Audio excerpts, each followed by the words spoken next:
Hello दोस्तों, आप सभी लोगों का यूथ कंपटीशन टाइम्स के इस ऑफिशियली यूट्यूब चैनल पर स्वागत करते हुए मैं आप सभी के बीच में नेहा। आई होप आप लोग बहुत अच्छे होंगे, स्वस्थ होंगे, मस्त होंगे और अपनी पढ़ाई लगातार कर रहे होंगे। जैसा कि आप सभी लोग जान रहे हैं, 2 दिन से इंटरनेट की इशू आ रहा है, तो इस वजह से ये क्लास रिकॉर्ड की जा रही, मैं पहले से बता दे रही हूँ ताकि आपको समस्याएं न हो देने में। और ये क्लास आज ही आपको मिल जाएगी। 15 अगस्त को भी नहीं हो पाई थी क्लास और आज 16 अगस्त की ये क्लास है। तो क्लास रिकॉर्ड करते हुए मैं आप सभी लोगों को आज की क्लास प्रोवाइड कराने का प्रयास करूंगी ताकि आपको चीजें प्रोवाइड होती रहे और ये करंट अफेयर आपकी जिंदगी पर वास्तव में बहुत अच्छा प्रभाव डालने वाली है। जो आपको या तो डिटेल या तो क्वेश्चन आंसर के माध्यम से करंट अफेयर कहीं ना कहीं तैयार करनी पड़ेगी या फिर आप डिटेल के साथ पढ़ें। अगर डिटेल के साथ पढ़ते तो आप ये नहीं डिसाइड कर पाते हैं कि कौन सी करंट अफेयर आपके लिए मोस्ट इंपॉर्टेंट है। तो आज मैं आप सभी के बीच में लेकर आई हूं इंटरनेशनल आपकी करंट अफेयर को और उससे संबंधित जो भी महत्वपूर्ण तथ्य हैं, आइए हम लोग एक एक करके बातचीत करेंगे। तो आप सभी लोग अगर यूथ कंपटीशन टाइम्स को अभी तक सब्सक्राइब नहीं किया तो कर लीजिएगा, अगर कर लिया है तो चैनल को शेयर और लाइक कर दीजिएगा सेशन को। तो इससे पहले तक की क्लास हम लोग कर चुके थे, लास्ट क्लास में यहाँ तक, है ना। और उसके बाद आप लोग देखेंगे भूटान की यात्रा किए थे आपके नरेंद्र मोदी जी, ठीक है। तो यहाँ तक की सारी क्लासें मैंने आप सभी लोगों को दे दी थी कि आपकी कौन सा खोज, अभी ब्लू होल खोज किया गया था कहाँ पर, मैक्सिको के युकाटन प्रायद्वीप पर। तो ये इंपॉर्टेंट है कि युकाटन प्रायद्वीप कहाँ पर है, तो मैक्सिको पर है। दक्षिणी पूर्व तट पर आपका ये पूछा जा सकता है कि आपका चेतुमल खाड़ी है, ये पूछा जा सकता है कि चेतुमल खाड़ी कहाँ पर है, तो दक्षिणी पूर्व पर स्थित। आइए आज की बात करते हैं। कहा गया वो वर्ष 2024 में प्रधानमंत्री नरेंद्र मोदी ने भूटान की यात्रा संपन्न की। तो कब किए थे, तो आप कहेंगे 22 से 23 मार्च 2024 को गए थे। ये पॉइंट पढ़ा रखे लेकिन आप रिपीट करते हुए थोड़ा सा देख सकते हैं, ठीक है। आगे आते हैं।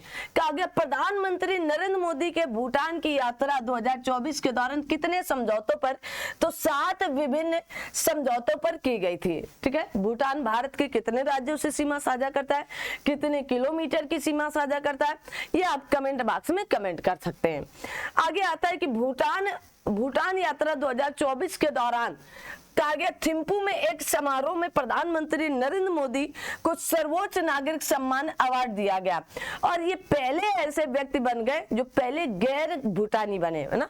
पहले गैर भूटानी व्यक्ति बन गए हैं आपके नरेंद्र मोदी जी। तो ये पूछा जा सकता है कि ये आपका सर्वोच्च सम्मान कहाँ का, जैसे हमारे यहाँ का भारत रत्न है तो यहाँ का कौन सा, तो आप कहेंगे ऑर्डर ऑफ दी कहा गया डुक आपके ग्यालपो, ठीक है, ग्यालपो।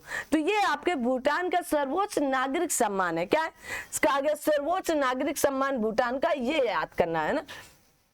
कभी कभी ये प्रश्न पूछ लेता है कि ये अवार्ड किसे दिया, अवार्ड का नाम और किस देश का और किसे सम्मानित किया गया इससे, तो हमारे देश के प्रधानमंत्री नरेंद्र मोदी जी को सम्मानित किया गया है और पहले गैर भूटानी बन चुके हैं।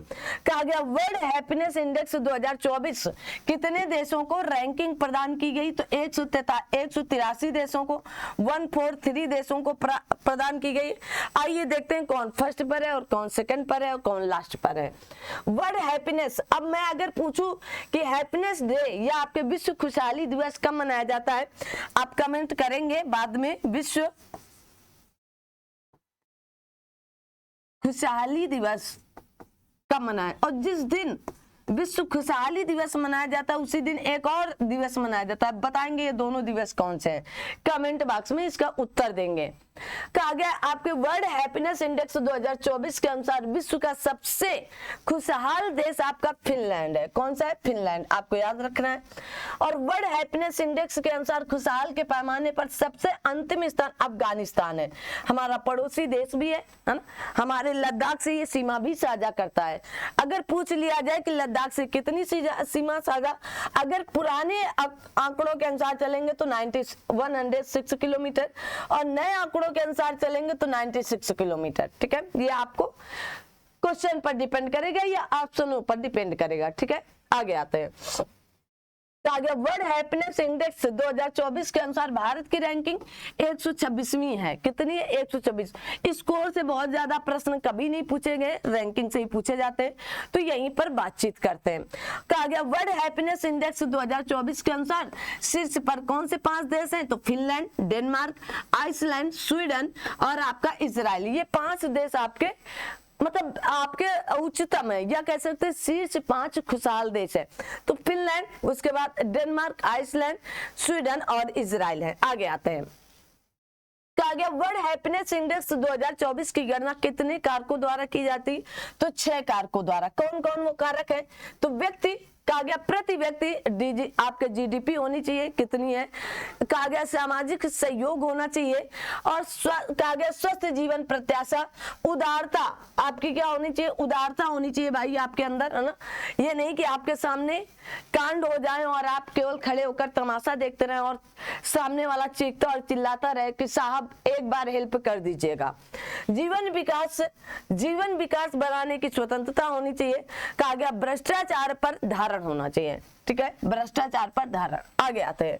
कहा गया वर्ल्ड हैप्पीनेस इंडेक्स रिपोर्ट कौन जारी करता है? तो आपको ये भी याद रखना है, यूएन आपके सस्टेनेबल डेवलपमेंट आपके कहा गया सॉल्यूशंस नेटवर्क द्वारा जारी की जाती है, ठीक है। ये आपको इंपॉर्टेंट लगाना चाहिए, और ऐसे प्रश्न बड़े बड़े एग्जामों में पूछे जाते हैं कि आपका खुशहाली रिपोर्ट जारी कौन सी संस्था करती है? तो आपके कहेंगे यूएन सस्टेनेबल डेवलपमेंट आपके सॉल्यूशंस नेटवर्क द्वारा जारी की जाती है। आगे मई 2024 में ताइवान के नए राष्ट्रपति के रूप में पदभार ग्रहण किया है किसने? तो लॉर्ड आपके तिंग ते 64 वर्षीय हैं, है ना। अब मैंने वही बात बार बार कहते हैं कि कोई 25 वर्ष की उम्र पर अपना सारा कारोबार शुरू कर दे, और कोई 60 वर्ष या 50 वर्ष की उम्र पर शुरू करता है, और जो 25 वर्ष की उम्र पर शुरू करता है वो 55 वर्ष की उम्र पर रिटायर्ड हो जाता है, और जो आपका 50 वर्ष की उम्र पर शुरू करता है वो 70 वर्ष तक रिटायर्ड होगा। मतलब आपको जीवन प्रत्याशा यहाँ पर देखने को मिलेगा कि आप अगर 50 वर्ष में शुरू करते हैं और जब जिसकी किस्मत में जो लिखा है वही मिलने वाला है, तो प्रयास करते रहिएगा और अपनी किस्मत को आगे बढ़ाते चलें, ठीक है। ठीक है, मैंने पहले भी बताया था मुझे बोलने में बहुत ज्यादा आजकल दिक्कत है, दाने बहुत ज्यादा निकल आए हैं, है ना। तो आइए फिर भी हम प्रयास करेंगे कि आपको समस्या ना हो समझने और बूझने पर, और मेरे बोलने के तरीके से, है ना। आइए, तो आपके याद रखना है ताइवान के राष्ट्रपति कौन है? आप कहेंगे लॉर्ड तिंग ते हैं, जो 64 वर्षीय हैं, है ना, 64 वर्ष के हैं। आगे आते हैं। कहा गया यात्रा पर्यटन विकास सूचकांक जारी किया जाता है विश्व आर्थिक मंच के द्वारा। याद रखना है कि यात्रा पर्यटन सूचकांक 2024 में शीर्ष स्थान कौन से थे? अमेरिका, स्पेन और जापान है।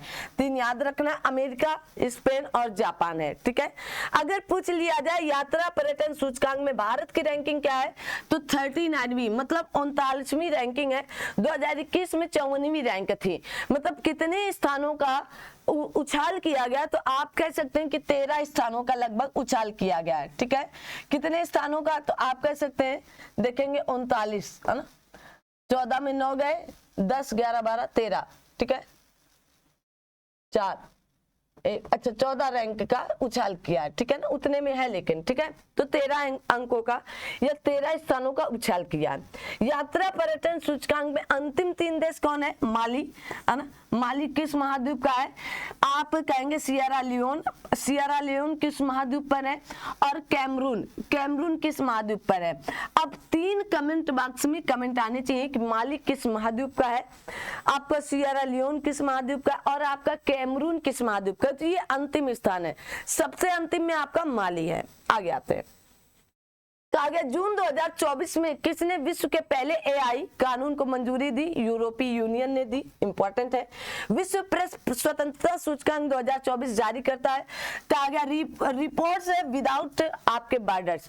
तो अगर पूछ लिया जाए आपके विश्व प्रेस स्वतंत्रता सूचकांक कौन जारी करता है, तो आप कहेंगे आपका रिपोर्ट्स विदाउट बॉर्डर जारी करता है। ये संस्था जरूर आपको याद रखनी है। आगे आते हैं। कहा गया विश्व प्रेस स्वतंत्रता सूचकांक में प्रथम स्थान आपका नॉर्वे है, अंतिम स्थान आपका अफगानिस्तान है, भारत का स्थान आप कहेंगे 159 है। तो किसकी बात, विश्व प्रेस स्वतंत्रता सूचकांक की बात की जा रही, जारी कौन करता है, तो आप कहेंगे आपके रिपोर्ट्स विदाउट बॉर्डर्स जारी करता है। पहले स्थान पर नॉर्वे, अंतिम स्थान पर अफगानिस्तान और हमारा भारत 159वें स्थान पर, ये रिवीजन के तौर पर आप देख सकते हैं। कागे सिपरी के अनुसार विश्व में हथियार का सबसे बड़ा आयात कर रहा है तो कौन है, भारत है। कौन आयात कर रहा है, हमारा भारत। आगे आते हैं, कागे अंतरराष्ट्रीय सौर संगठन का 99वां और 100वां देश कौन बना है, आप कहेंगे स्पेन और पराग्वे बना है। अगर मैं पूछ लूं कि अंतरराष्ट्रीय सौर संगठन की स्थापना कब होती है, तो आप में से कई लोगों के कमेंट आने चाहिए ना, आप लोगों में से कई लोगों के कमेंट बॉक्स में कमेंट आने चाहिए, ठीक है। तो जिनको जिनको आ रहा है तो आप लोग बताएंगे अंतरराष्ट्रीय सौर संगठन की स्थापना कब होती है, ठीक है। तो क्या बोलोगे, 2015 में होती है। कब होती है, 2015 में।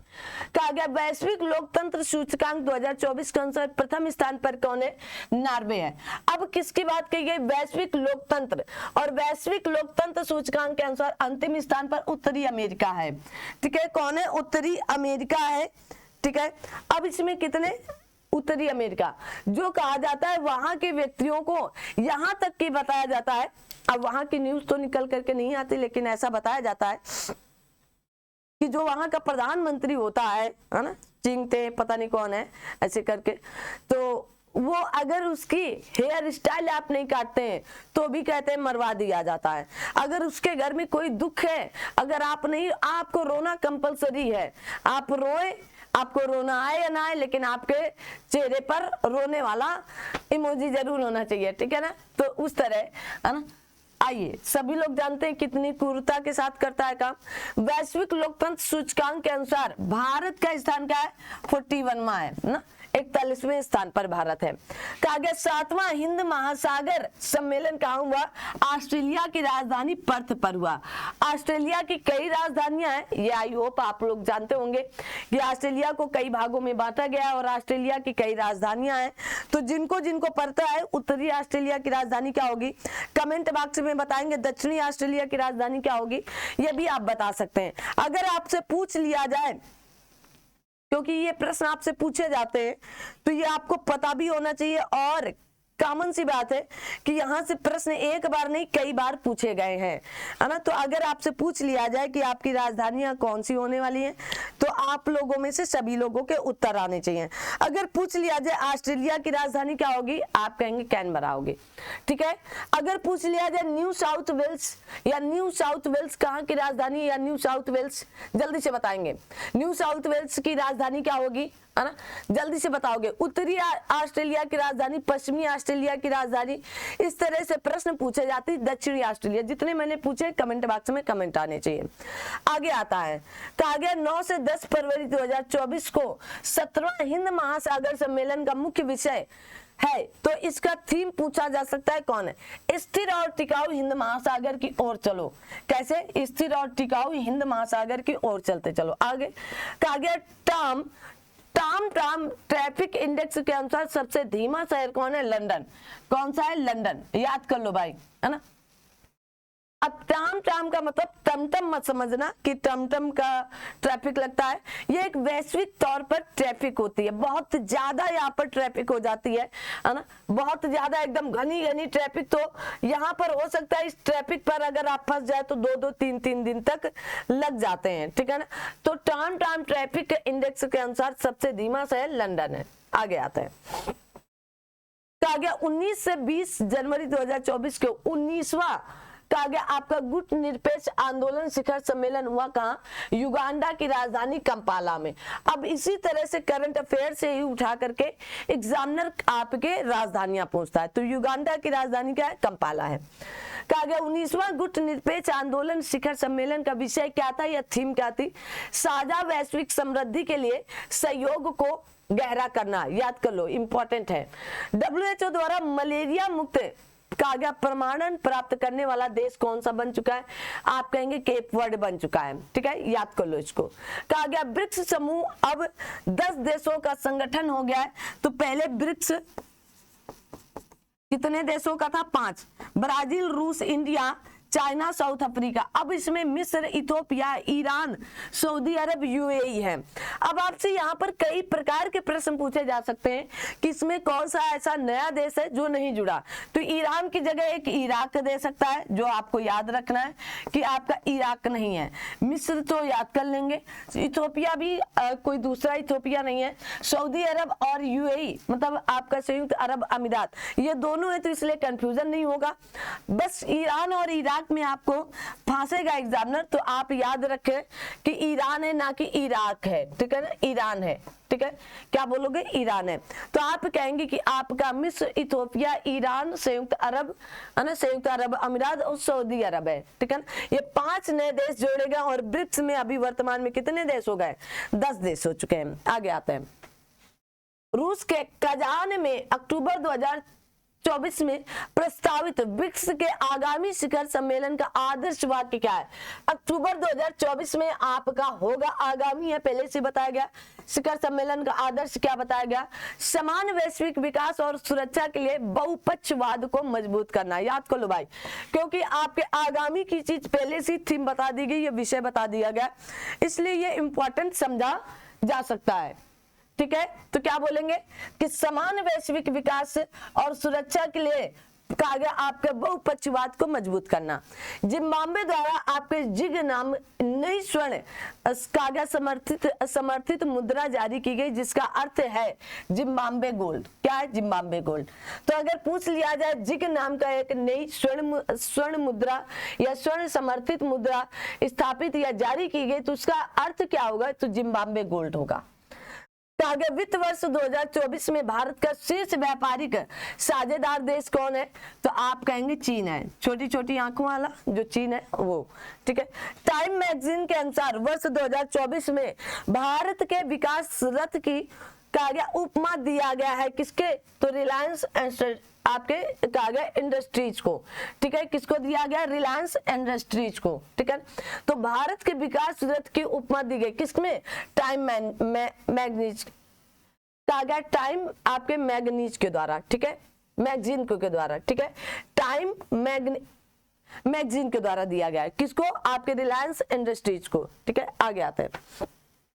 कहा गया फोर्ब्स सूची 2024 के अनुसार सबसे अमीर व्यक्ति आप कहेंगे आपके बर्नार्ड आपके एर्नाल्ड जी हैं। अगर दूसरे हैं तो आपसे पूछ लिया जाए तो एलन मस्क है, ठीक है। आगे आते हैं। कहा गया आपके व्यावसायिक पत्रिका फोर्ब्स ने जनवरी 2024 के रिपोर्ट के अनुसार सबसे मजबूत करेंसी बताया कुवैत दिनार, कुवैत की दिनार करेंसी को, ठीक है, याद कर लो इसको। आगे कहा गया कि आपके 25 जून 2024 को किस देश का चंद्र मिशन चंद्रमा से रेत और पत्थर के नमूने लेकर सुरक्षित धरती पर वापस लौटा? चीन का अभी गया था मिशन, चीन का चांग-ई 6 मिशन है, वेरी इंपॉर्टेंट है। तो आपसे पूछा जा सकता है कि रेत और पत्थर के नमूने लेकर के सीधा पृथ्वी पर वापस सुरक्षित लौटा है कौन है? तो चीन का चांग-ई 6 मिशन है। आगे कहा गया विश्व की सबसे बड़ी उष्णकटिबंधीय आर्द्र भूमि आपके कहा गया पेंटानल में लगी भीषण आग के कारण किस देश में हाल ही में आपातकाल की घोषणा की गई? ब्राजील में। कहां पर? ब्राजील में।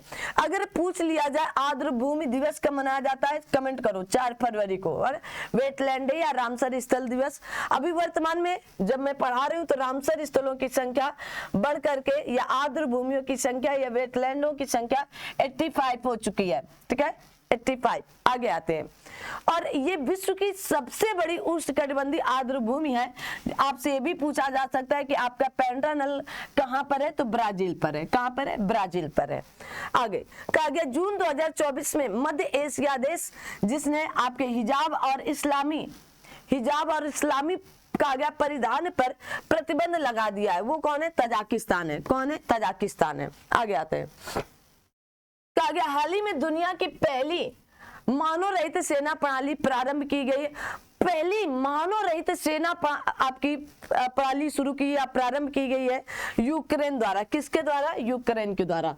और मैं बार बार कह रही हूँ कि ये चीजें जरूर याद करके रखना अगर आप यूपीपीसीएस आरओ यारो वाले हैं कि यूक्रेन किससे किससे सीमा साझा करता है, ठीक है।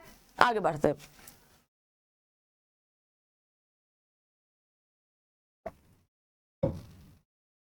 आगे आते हैं। देखो न्यूजीलैंड ने क्या किया है, जून 2024 में किसानों के तीखे विरोध के बाद उसने कहा गया बर्फ टैक्स या पालतू जानवरों द्वारा उत्सर्जित ग्रीन हाउस गैसों पर टैक्स को समाप्त कर दिया है। किसके द्वारा? ग्रीनलैंड के द्वारा, सॉरी न्यूजीलैंड है ना, न्यूजीलैंड के द्वारा ना, ग्रीनलैंड न्यूजीलैंड के द्वारा। देखो ये जो पालतू पशु हैं यहाँ के न्यूजीलैंड पर, अगर वो डकार भी लेते थे तो उस पर टैक्स लगता था, है ना, टैक्स लगता था। तो कहा गया आपके बर्फ टैक्स या पालतू जानवरों द्वारा उत्सर्जित ग्रीन हाउस गैस पर टैक्स को समाप्त कर दिया गया। किसके द्वारा? आप कहेंगे न्यूजीलैंड के द्वारा। कहा गया नासा के आपके परसीवियरेंस रोवर ने हाल ही में मंगल ग्रह पर काले पत्थरों के बीच एक रहस्यमयी सफेद रंग के पत्थर को देखा है, जिसका नाम क्या दिया गया ये पूछा जा सकता है। जिसको नाम दिया गया आपके, कहा गया एटोको पॉइंट नाम दिया। क्या? एटोको पॉइंट नाम दिया गया। इंपॉर्टेंट है, याद रखना। तो नासा के द्वारा एक रोवर हाल ही में मंगल ग्रह पर काले पत्थरों के बीच कैसे सफेद रंग के पत्थर को देखा है। तो इस रोवर को भी याद कर लें आप, इससे भी पूछा जा सकता है। आप कहेंगे आपके परसीवियरेंस रोवर ने अमेरिका या नासा का है जो आपके मंगल ग्रह पर।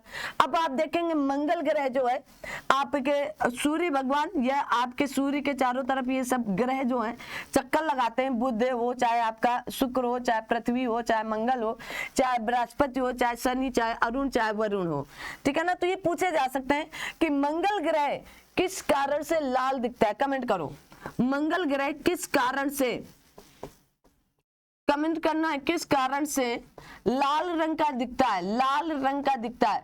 अगर आप सच में अपने आप को बूस्ट करना चाहते हैं तो इन सारे प्रश्नों के आपको उत्तर कमेंट बॉक्स में देने होंगे। ये नहीं कि हर चीज टीचर पर। अब जब आप ये देखने जाओगे कि मंगल ग्रह लाल क्यों है, तो आप प्रयास करोगे कि और कौन सा ग्रह किस कलर का दिखाई देगा। अगर मैं पृथ्वी की बात करूं तो आप देखेंगे पृथ्वी हमारी नीली दिखाई देती है। अंतरिक्ष से देखने पर पृथ्वी कैसी? नीली। क्यों नीली दिखाई देती है? क्योंकि यहाँ पर जल की मात्रा सर्वाधिक होने के कारण या जल की मात्रा आपके अधिक होने के कारण पृथ्वी हमारी ऊपर से नीली दिखाई देती है। कहा गया सौर मंडल का सबसे छोटा ग्रह बुध है और सबसे बड़ा ग्रह आपका बृहस्पति है। सौर मंडल का सबसे चमकीला ग्रह शुक्र है, जो सुबह का तारा, सांझ का तारा और सब तरह के तारे, और सबसे गर्म ग्रह भी आपका शुक्र है। सौर मंडल का सबसे ठंडा ग्रह आप कहेंगे वरुण है।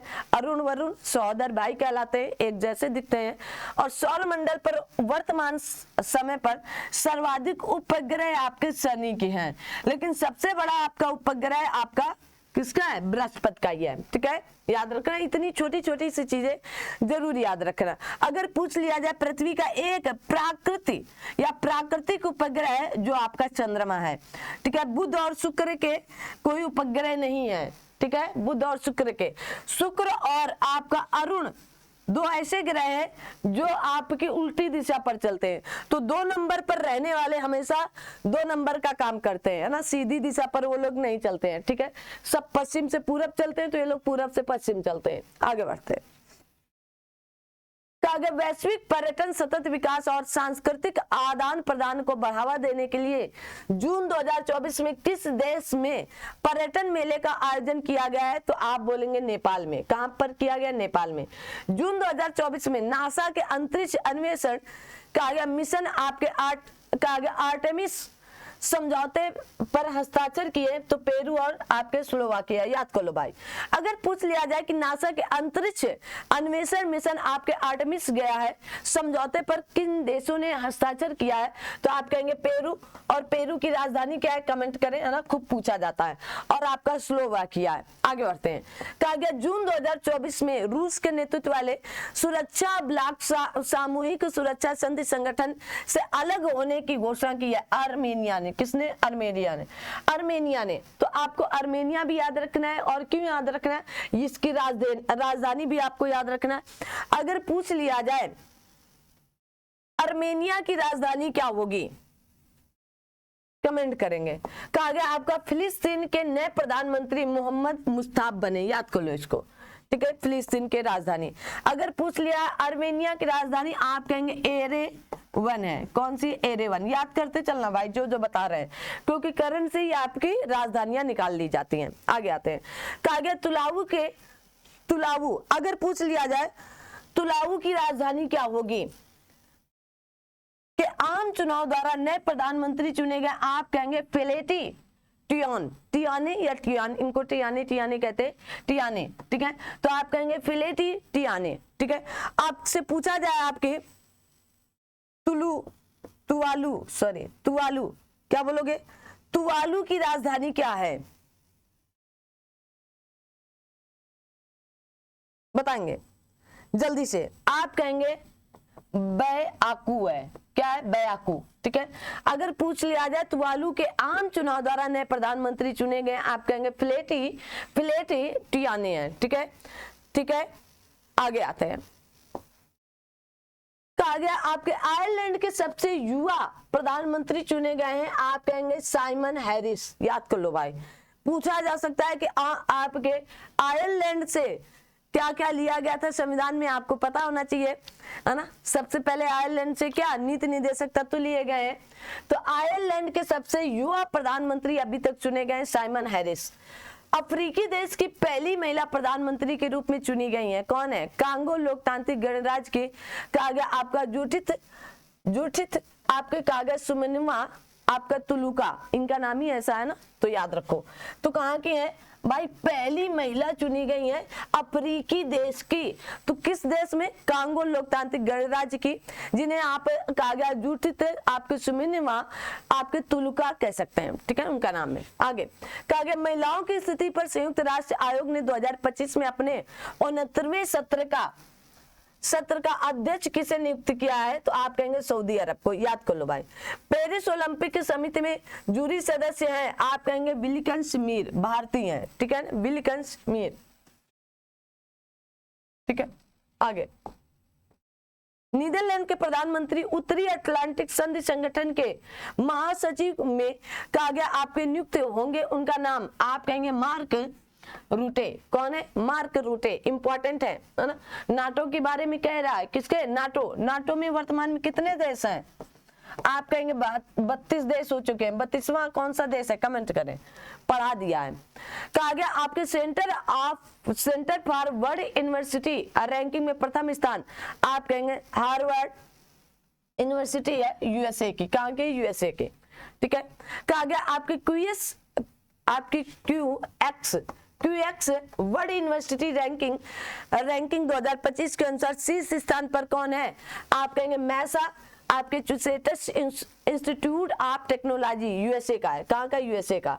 कहा गया ब्लू रेजिडेंस वीजा तथा दुबई गेमिंग वीजा संबंधित है यूएई से। कहाँ से? यूएई से। कहा गया 13 मई 2024 को प्रधानमंत्री और ईरान कहां पर था? ब्रिक्स में भी शामिल हुआ है नया देश। ईरान ने कहा गया चाबहार में शहीद आपके बेहसती बंदरगाह के संचालन के लिए कितने वर्षों के दीर्घकालिक अनुबंधन पर हस्ताक्षर किए? तो 10 वर्षों के लिए। ये याद रखना, 2024 से लेकर 2034 तक। कहा गया राष्ट्रपति के दर्शन पर आधारित एआई मॉडल तैयार करने वाला देश बन चुका है चीन। कौन? चीन। तो राष्ट्रपति के दर्शन पर। कहा गया प्रवासी अभिलेखों का विदेशी आपका डिजिटलीकरण करने वाला देश है ओमान। कहा गया तलाक को वैध बनाने वाला विधेयक पारित करने वाला देश बन चुका है फिलीपींस, है ना। ये वन लाइनर है इसलिए टाइम नहीं देते, एकदम टू द पॉइंट याद करते चलो ना। ये आपके दिमाग में बातें जानी चाहिए, पहले आप इनके बारे में जाने, फिर जहां पर आपको कंफ्यूजन है तो आप क्या उठाए? मैप उठाए, है ना। एटलस जरूर साथ में उठाए जब भी आप इंटरनेशनल चीजें पढ़ रहे हैं। ये एटलस आपके हाथ में जरूर होनी चाहिए और इस एटलस के माध्यम से आप यहाँ की राजधानियां, यहाँ के बारे में जानते चले, क्या कौन देश किससे सीमा साझा कर रही है, आपकी अपनी ड्यूटी होनी चाहिए। आगे आते हैं। कहा गया आपके गाजा में चल रहे युद्ध को लेकर के लोगों में बढ़ते गुस्से के बीच मालदीव ने प्रतिबंध लगाने की घोषणा की। तो इजरायली पासपोर्ट वाले आपके आगंतुकों को यहाँ आने से क्या प्रतिबंध लगा दिया है? किसने? मालदीव ने, है ना। कहा गया आपका जुलाई 2024 से गैर नागरिक स्थायी निवासियों को सशस्त्र बलों में शामिल करने वाला देश ऑस्ट्रेलिया बन चुका है ना। आप कह सकते हैं कि आपका महाद्वीप में सबसे छोटा महाद्वीप है।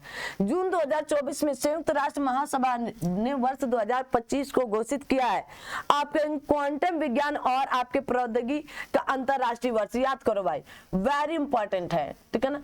आपसे पूछा जाता है कि संयुक्त राष्ट्र महासभा ने 2025 को घोषित कर दिया, तो क्वांटम विज्ञान और प्रौद्योगिकी का अंतरराष्ट्रीय वर्ष।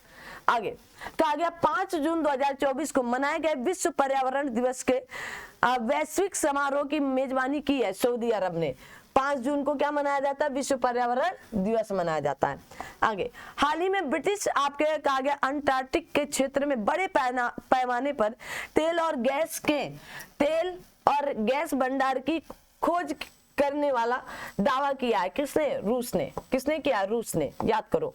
आगे आते हैं कि आगे जून 2024 में किसने दुनिया के पहले ईवी बैटरी पासपोर्ट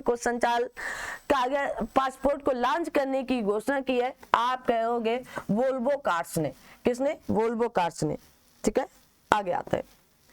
कहा गया 5 जून 2024 को किस रूसी अंतरिक्ष यात्री ने अंतरिक्ष में सबसे अधिक 1000 दिन रहने का रिकॉर्ड? आप कहेंगे ओलेग, है ना।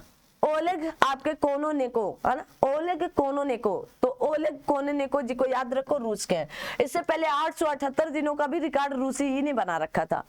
आगे आते, वह देश जहां स्थित माउंट इबू ज्वालामुखी है 13 मई 2024 को विस्फोट हुआ था इंडोनेशिया पर। कहां पर है? इंडोनेशिया पर, ठीक है ना, याद रखेंगे।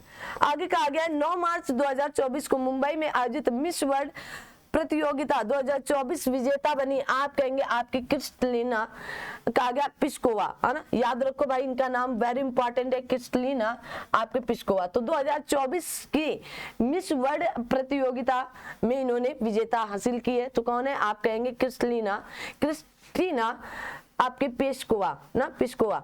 तो इनका नाम वेरी इंपॉर्टेंट है, तो याद रखें, है ना। मिस वर्ल्ड बनी 2024 के। 5 मार्च 2024 को किस देश ने गर्भपात को आपके संवैधानिक अधिकार बना दिया है? तो फ्रांस ने। वेरी इंपॉर्टेंट होना चाहिए। आगे आते हैं, विश्व के किस विमानन कंपनी ने पहली एआई एयर होस्टेज को शमा, कौन सा नाम दिया? शमा 2.0 नाम से मार्च 2024 में प्रस्तुत किया? कतर एयरवेज ने। किसने? कतर ने। याद करो इसको। कहा गया मार्च 2024 में माइक्रोसॉफ्ट और आपके ओपन एआई द्वारा किस नाम से एआई सुपर कंप्यूटर बना? तो आप कहेंगे स्टारगेट से। किससे? स्टारगेट से। जून 2024 में 112वीं इंटरनेशनल लेबर कॉन्फ्रेंस का आयोजन कहां पर किया गया है? तो जिनेवा, स्विट्जरलैंड के जिनेवा पर। आगे आते हैं, मई 2024 में वर्ल्ड आपके कहा गया एक्वेटिक्स ने कहां पर समुद्र तल से 2400 मीटर के रिकॉर्ड ऊंचाई पर पहला प्रतिस्पर्धा स्विमिंग पूल खोलने की घोषणा की है? भूटान में। याद रखो भाई, कहां पर है? भूटान पर। वेरी इंपॉर्टेंट है, ये डिटेल के साथ भी पढ़ाया गया है। मई 2024 में किन 3 यूरोपीय देशों ने फिलिस्तीन को एक स्वतंत्र राष्ट्र के रूप में मान्यता देने की घोषणा की है? उनमें नॉर्वे, स्पेन और आयरलैंड है। तो आपसे यह प्रश्न यहाँ पर बन सकता है कि निम्नलिखित में से कौन सा देश शामिल नहीं था? तो नॉर्वे, स्पेन और आयरलैंड के अलावा यहाँ पर न्यूजीलैंड, है ना, या कुछ और दे सकता है। मतलब 4 ऑप्शन बना, तो आपको नॉर्वे, स्पेन, आयरलैंड याद करके रखने। कहा गया 13 से 15 मई 2024 के बीच विश्व हाइड्रोजन सम्मेलन का आयोजन किया गया है रॉटरडम, नीदरलैंड के रॉटरडम में किया गया। किसका? विश्व हाइड्रोजन सम्मेलन का। अगर पूछ लिया जाए आपका एनजीटी कब आया था, कमेंट करेंगे। एनजीटी कमेंट करो, है ना। कहा गया आपका नेशनल ग्रीन ट्रिब्यूनल 2024 में 11 फरवरी को आरओ के पेपर में पूछा गया था। एनजीटी की घोषणा कब की गई थी? जल्दी से आगे कहा गया मई 2024 में यूएई के राष्ट्रपति ने किस देश के राजदूत को प्रथम श्रेणी स्वतंत्रता पदक प्रदान किया? तो आप कहेंगे पराग्वे के। कौन से? पराग्वे के। क्या आप बता सकते हैं पराग्वे एक स्थल रुद्ध देश है क्या? कमेंट करें जल्दी से। कहा गया 10वां विश्व जल मंच जिसका आयोजन 21 मई 2024 को बाली, इंडोनेशिया में किया गया था। थीम क्या है? साझा समृद्धि के लिए जल। कैसी समृद्धि के लिए? साझा समृद्धि के लिए जल। मई 2024 में परमाणु सुरक्षा पर अंतरराष्ट्रीय सम्मेलन आयोजित किया गया। कहां पर? तो आप कहेंगे वियना, ऑस्ट्रिया की राजधानी वियना पर, ठीक है, या ऑस्ट्रिया की राजधानी वियना पर। कहा गया हाल ही में अमेरिका अंतरिक्ष एजेंसी नासा ने चंद्रमा पर किस नाम से पहला रेलवे सिस्टम को बनाने की घोषणा की है? फ्लोट, है ना, किस नाम से? फ्लोट, तो याद रखो फ्लोट। कहा गया वर्ष 2027 में प्रस्तावित 11वें विश्व जल मंच की मेजबानी करेगा सऊदी अरब, याद रखो भाई, है ना, वेरी इंपॉर्टेंट। 2027 टारगेट है, इसलिए इंपॉर्टेंट है। जो चीजें टारगेटेड होती वो वेरी इंपॉर्टेंट होती हैं।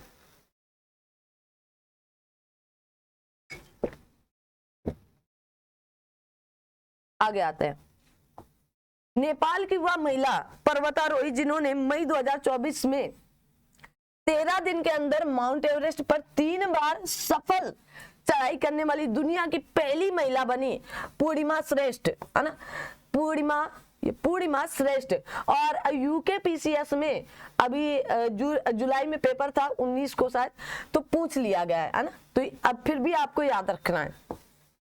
हाल ही के दिनों में चर्चा में रहा आपका हम्बोल्ट ग्लेशियर स्थित है वेनेजुएला पर। कहां पर है? वेनेजुएला पर है। वेनेजुएला पर, और किस लिए वेनेजुएला जाना जाता है? कमेंट करें। कहा गया मई 2024 में टाइम्स हायर द्वारा जारी यंग यूनिवर्सिटी रैंकिंग 2024 में स्थान है तो सिंगापुर। कहा गया आपका नानयांग टेक्नोलॉजिकल यूनिवर्सिटी सिंगापुर को प्रथम स्थान दिया गया। आगे, नेपाल ने अपने एक शहर को पर्यटन राजधानी घोषित कर दिया है। यह भी यूकेपीसीएस में पूछा जा चुका है। आप कहेंगे पोखरा को, इंपॉर्टेंट है आपके लिए, है ना, पोखरा को। तो पूछा जाए कि नेपाल ने अपने एक शहर को आपके पर्यटन राजधानी ही घोषित कर दिया, पोखरा को। कहा गया वर्ष 2024 से लेकर 26 सत्र के लिए कोलंबो प्रोसेस की अध्यक्षता पहली बार किस देश ने ग्रहण की है? भारत ने। याद करो, पहली बार है, इसलिए पहली बार किस देश ने अध्यक्षता या किस देश ने ग्रहण की है कोलंबो आपके प्रोसेस की? तो भारत ने। मोस्ट इंपॉर्टेंट होना चाहिए। और ये छोटे छोटे ही पॉइंट आपसे जब स्किप या निकल जाते हैं दिमाग से, तो यही आपको एग्जाम में बाहर कराने का प्रयास करते हैं। तो प्रयास करो कि आप इन्हें याद करते चलो। आगे आते हैं। हाल ही में किस अफ्रीकी देश ने देश भर में कहा गया एम पॉक्स के प्रकोप को स्वास्थ्य आपातकाल घोषित किया? कांगो लोकतांत्रिक गणराज्य। कौन है? कांगो लोकतांत्रिक गणराज्य। एम पॉक्स के प्रकोप को स्वास्थ्य आपातकाल घोषित किया है। कहां के? लोकतांत्रिक कांगो लोकतांत्रिक गणराज्य। आगे, पाकिस्तानी सेना की मेडिकल कोर में जून 2024 में ब्रिगेडियर के पद पर पहुंचने वाली पहली पाकिस्तान में अल्पसंख्यक समुदाय की महिला कौन पहुंची? डॉक्टर आपके हेलेन मैरी आपके रॉबर्ट्स। वेरी इंपॉर्टेंट फैक्ट होना चाहिए, याद कर लो, है ना। कहा गया मई 2024 में विश्व स्वास्थ्य संगठन ने कहां पर वॉक दी टॉक, क्या चलते चलते टॉक करते चलो, वॉक दी टॉक कहा गया योग सत्र कार्यक्रम का आयोजन किया जिनेवा पर। कहां पर? जिनेवा पर। कहा गया 20 मई 2024 को कजाकिस्तान ने कहां पर आयोजित परमाणु सुरक्षा पर अंतरराष्ट्रीय सम्मेलन की अध्यक्षता की है? वियना में। कहां पर? वियना में। कहा गया मई 2024 में किस देश ने मलेरिया फैलाने वाले मच्छरों से लड़ने के लिए आनुवांशिक रूप से संशोधित मच्छरों को छोड़ा है? तो जिबूती ने। वेरी इंपॉर्टेंट फैक्ट होना चाहिए ना, है ना, कि आपके किस देश ने मलेरिया फैलाने वाले मच्छरों से लड़ने के लिए आनुवांशिक रूप से संशोधित मच्छरों को छोड़ा है? तो जिबूती ने ऐसा किया है। कौन सा देश है? जिबूती। हॉर्न ऑफ अफ्रीका में क्या जिबूती है क्या? अगर पूछ लिया जाए आपसे हॉर्न ऑफ अफ्रीका के अंतर्गत कितने देश और क्या उसमें जिबूती है क्या? जल्दी से, हॉर्न ऑफ अफ्रीका में कुल कितने देश और कौन कौन से शामिल हैं? जरूर बताएं। दुनिया का सबसे लंबा पैदल यात्री आपके कहा गया सस्पेंस ब्रिज ऑफ नेशनल कहा गया यूनिटी 4 जून 2024 को कहां खोला गया? हंगरी पर। कहां पर? हंगरी पर। ठीक है। अमेरिका की पहली निजी कंपनी आपके कहा गया 282 मशीन्स द्वारा निर्मित वह लैंडर जो 22 फरवरी 2024 को चांद के दक्षिणी ध्रुव पर उतरने में सफल रहा। लैंडर आप कहेंगे ओडिसियस। कौन सा? ओडिसियस। ठीक है, क्या बोलोगे? ओडिसियस। ठीक है। आगे आते हैं, कहा गया फरवरी 2024 में कहा 60वें म्यूनिख सुरक्षा सम्मेलन का आयोजन किया, आप कहेंगे जर्मनी पर। कहां पर किया गया? जर्मनी पर। कहा गया 16 से 19 फरवरी 2024 तक विश्व सामाजिक मंच के 16वें सम्मेलन का आयोजन कहां पर किया गया? नेपाल की राजधानी काठमांडू पर। आगे बढ़ते हैं, कहा गया फरवरी 2024 में अंतरराष्ट्रीय न्यायालय का अध्यक्ष किसे चुना गया? तो अंतरराष्ट्रीय न्यायालय का मुख्यालय कहां पर है? आप कमेंट करेंगे, हेडक्वार्टर कहां पर? जस्टिस आपके नवाब सलाम लेबनान के हैं। कहां गए? लेबनान। तो जस्टिस नवाब सलाम जी को अंतरराष्ट्रीय न्यायालय का अध्यक्ष चुना गया। हाल ही में डिजिटल आपके कहा गया आपके शेंगेन वीजा जारी करने वाला यूरोपीय संघ का पहला देश फ्रांस बन चुका है, यूरोपीय संघ का। तो आपसे पूछा जाए शेंगेन वीजा जारी करने वाला पहला यूरोपीय देश कौन सा है? फ्रांस बना है। आगे, अब ये था अंतरराष्ट्रीय से संबंधित जो भी आपके तथ्य थे उनको बताया गया। अब आते हैं हम लोग आर्थिकी पर बात करते हैं। तो अभी तक अगर आज चैनल को सब्सक्राइब नहीं किया तो फटाफट कर लेंगे, अगर कर लिया है तो आगे आप सभी लोग सेशन को लाइक और चैनल को सब्सक्राइब और सेशन को लाइक करते चलें और शेयर करते चलें। अब बात करते आर्थिकी से कुछ टू द पॉइंट, एकदम सच कह रहे हैं, याद कर लेना। आइए, हाल ही में केंद्रीय मंत्री डॉक्टर आपके जितेंद्र सिंह द्वारा मिनी रत्न स्थिति प्रदान की गई है। तो सेंट्रल कहा गया, सेंट्रल आपके इलेक्ट्रॉनिक्स लिमिटेड को, ठीक है ना। अगर पूछ लिया जाए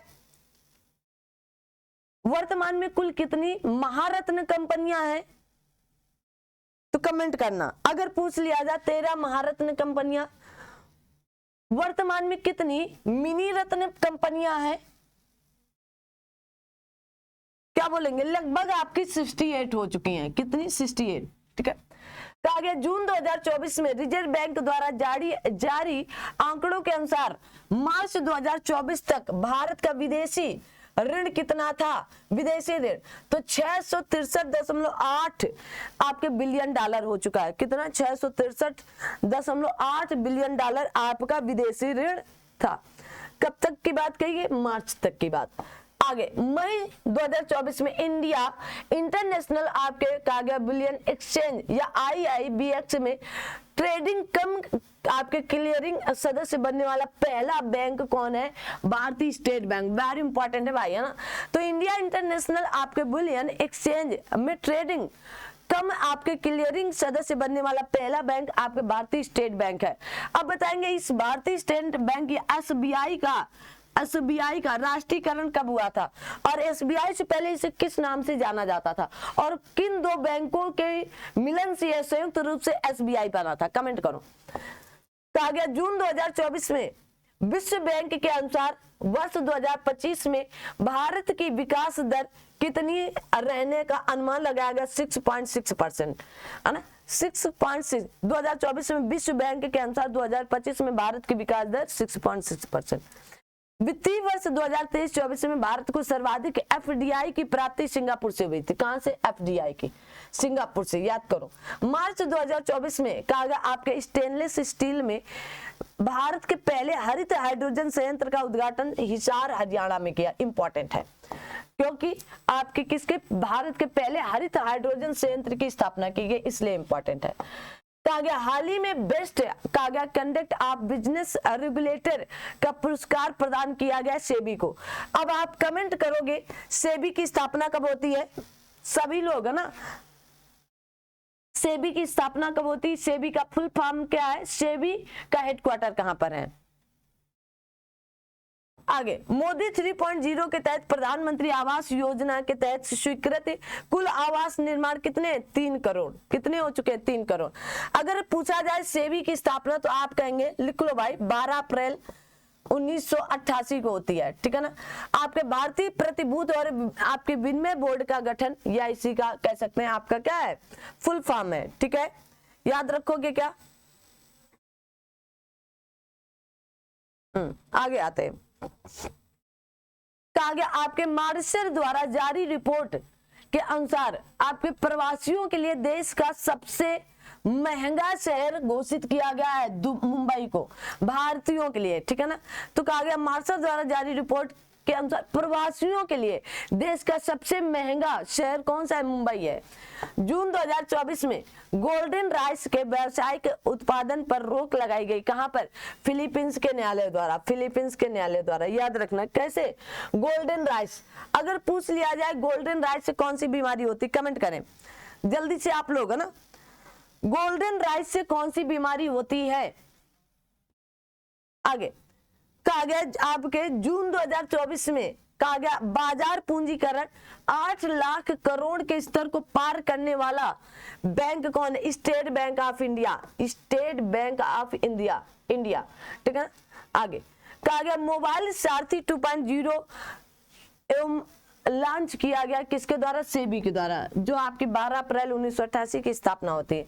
कहा गया इन्वेस्ट इंडिया द्वारा जारी एक अनुमान के मुताबिक भारत का ई कॉमर्स बाजार 325 बिलियन डॉलर तक पहुंच जाएगा। कब तक? 2030 तक। कब तक? 2030 तक। याद रखो इसको, पॉइंट इंपॉर्टेंट। भारत का पहला वर्चुअल क्रेडिट कार्ड आपके पिक्सेल या आपका फुल फॉर्म पूछा जाए, लॉन्च किया गया किसके द्वारा? HDFC बैंक के द्वारा। इंपॉर्टेंट है। कहा गया मई 2024 को भारतीय डिजिटल प्लेटफॉर्म कंपनी फोन पे द्वारा UPI सुविधा लॉन्च की गई है किसके लिए? श्रीलंका। अगर मैं बात करूं श्रीलंका की तो आपके पाक जल संधि से क्या होता है? अलग होता है भारत से, ठीक है ना, याद रखना। कहा गया अप्रैल 2024 में विश्व बैंक आर्थिक सलाहकार पैनल के सदस्य के रूप में नियुक्त भारतीय कौन है? राकेश मोहन जी। याद कर लो, अगर पूछ लिया जाए कि विश्व बैंक आर्थिक सलाहकार पैनल के सदस्य के रूप में कौन भारतीय पहुंचे तो राकेश मोहन जी। मई 2024 को वित्तीय वर्ष 2023-24 के लिए भारतीय रिजर्व बैंक द्वारा भारत सरकार को लाभांश हस्तांतरण या आपके हस्तांतरण किया गया है तो लगभग आप कहेंगे 2.11 लाख करोड़ रुपए। कितना? 2.11 लाख करोड़ रुपए हस्तांतरित किया गया। किसको? भारत सरकार को। किसके द्वारा? भारतीय रिजर्व बैंक के द्वारा। कहा गया गेल इंडिया लिमिटेड द्वारा अपना प्रथम 10 मेगावाट क्षमता का ग्रीन हाइड्रोजन प्लांट शुरू किया गया है विजयपुर मध्य प्रदेश में। किसका? कहां पर? विजयपुर। किसके द्वारा? गेल इंडिया के द्वारा। कहा गया केंद्रीय विद्युत प्राधिकरण द्वारा जारी आंकड़ों के अनुसार वित्त वर्ष 2024 में राज्य ट्रांसमिशन कहा गया यूटिलिटीज द्वारा 1460 सर्किट किलोमीटर ट्रांसमिशन लाइन जोड़ने के मामले में शीर्ष राज्य है उत्तर प्रदेश। ठीक है, उत्तर प्रदेश। ठीक है, तो यूटिलिटीज द्वारा 1460 सर्किट किलोमीटर ट्रांसमिशन लाइन जोड़ने वाले शीर्ष राज्यों पर कौन है? हमारा अपना उत्तर प्रदेश। आगे आते हैं। संयुक्त राष्ट्र संघ प्रवासन एजेंसी द्वारा मई 2024 में जारी विश्व प्रवासन रिपोर्ट 2024 के अनुसार वर्ष 2022 में प्रेषित धन प्राप्ति के मामले में 111 अरब डॉलर धनराशि प्राप्त करने वाला शीर्ष देश हमारा अपना भारत महान है। कौन है? भारत है। ठीक है, कहा गया वित्तीय वर्ष 2023-24 में भारत का सबसे बड़ा व्यवसायिक भागीदारी देश कौन था? चीन था। कौन है? चीन है। मई 2024 में रिजर्व बैंक ऑफ इंडिया द्वारा 100 टन से अधिक सोना भारत लाया गया। कहां से? ब्रिटेन से। वेरी इंपॉर्टेंट है। तो 100 टन। तो आपसे पूछा जाए कि आरबीआई की स्थापना कब होती है? आरबीआई का हेडक्वार्टर कहां पर? आरबीआई का राष्ट्रीयकरण कब होता है? ये आपके कमेंट आने चाहिए।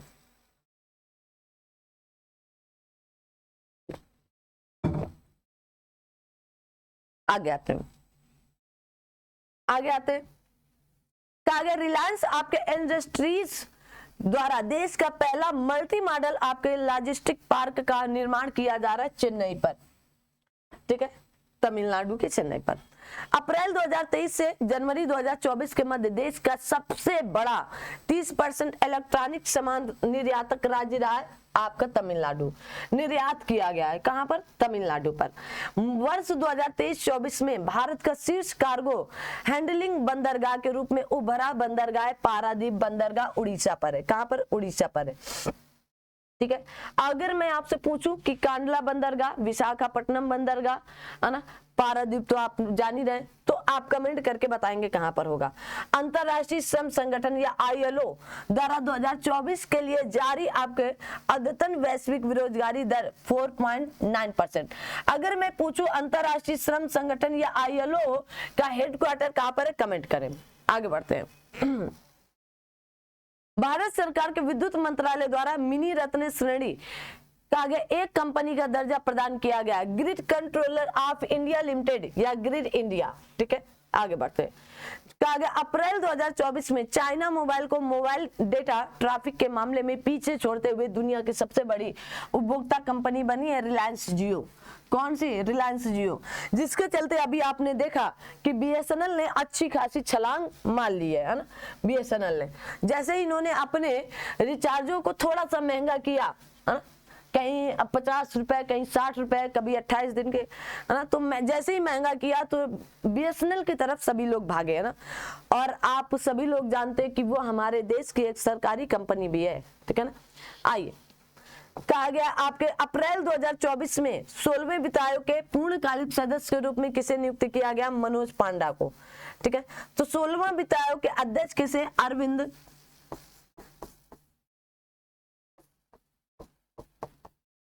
अरविंद पनगड़िया जी को। किसको? अरविंद पनगड़िया जी, ये क्या है? अध्यक्ष के रूप में।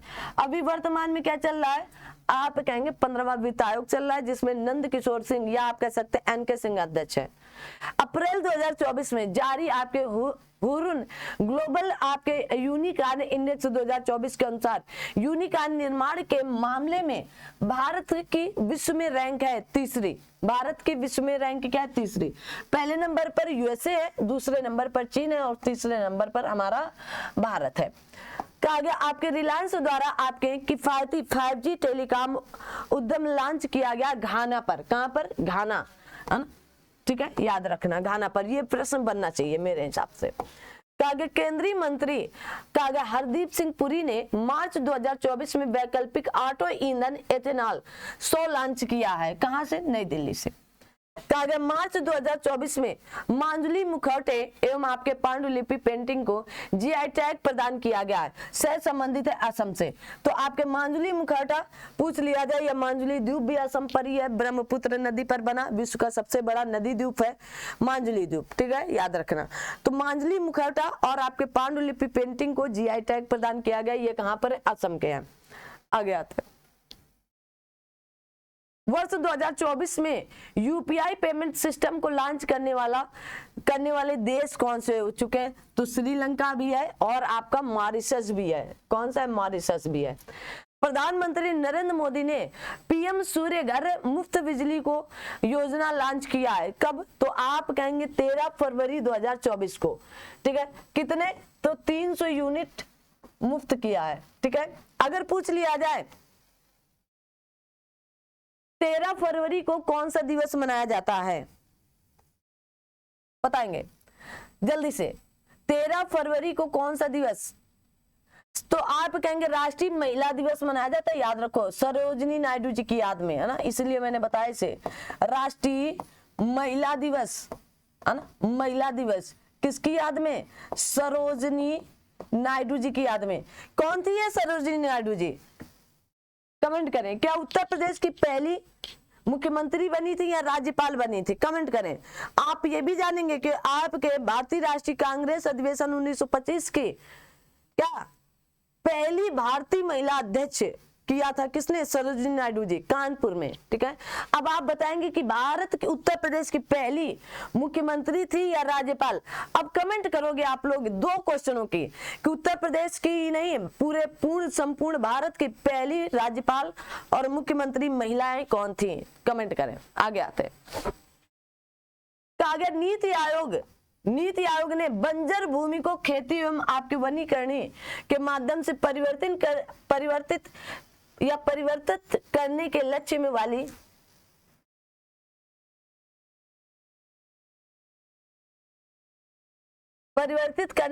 वाली पहल को शुरू करने की घोषणा की। यह पहल है, आप कहेंगे ग्रो पहल, ग्रीनिंग एंड आपके स्टोरेशन, कहा गया ग्रीनिंग एंड आपके कहा गया restoration of waste land with a grow आपके फॉरेस्ट्री। ठीक है, तो इसका ग्रो का फुल फॉर्म पता होना चाहिए। ठीक है ना, जी से ग्रीनिंग और आर से आपका कहेंगे रेस्टोरेशन और आपके ऑफ और आपका डब्ल्यू से वेस्ट लैंड विथ एग्रो आपके फॉरेस्ट्री। आगे बढ़ते हैं। कहा गया वित्त मंत्री आपकी निर्मला सीतारमण द्वारा प्रस्तुत अंतरिम बजट में रेलवे से जुड़े 3 आर्थिक गलियारों के निर्माण की घोषणा की गई। वेरी इंपॉर्टेंट, क्योंकि 3 है और चौथा आपको कुछ भी। ऊर्जा खनिज एवं सीमेंट गलियारा, पहला ऊर्जा खनिज एवं सीमेंट गलियारा, दूसरा बंदरगाह को कनेक्टिविटी गलियारा, बंदरगाह कनेक्टिविटी गलियारा, तीसरा उच्च आपके यातायात घनत्व गलियारा, तीसरा, ठीक है, ये दूसरा, ये पहला। तो आपके कितने, तो आप कहेंगे 3 आर्थिक गलियारों के निर्माण की घोषणा की है। और चौथा बनाकर आपसे पूछा जा सकता है कि निम्नलिखित में से कौन सा नहीं होगा। ठीक है, क्या पूछा जा सकता है कि निम्नलिखित में से कौन सा नहीं होगा, याद रखोगे क्या।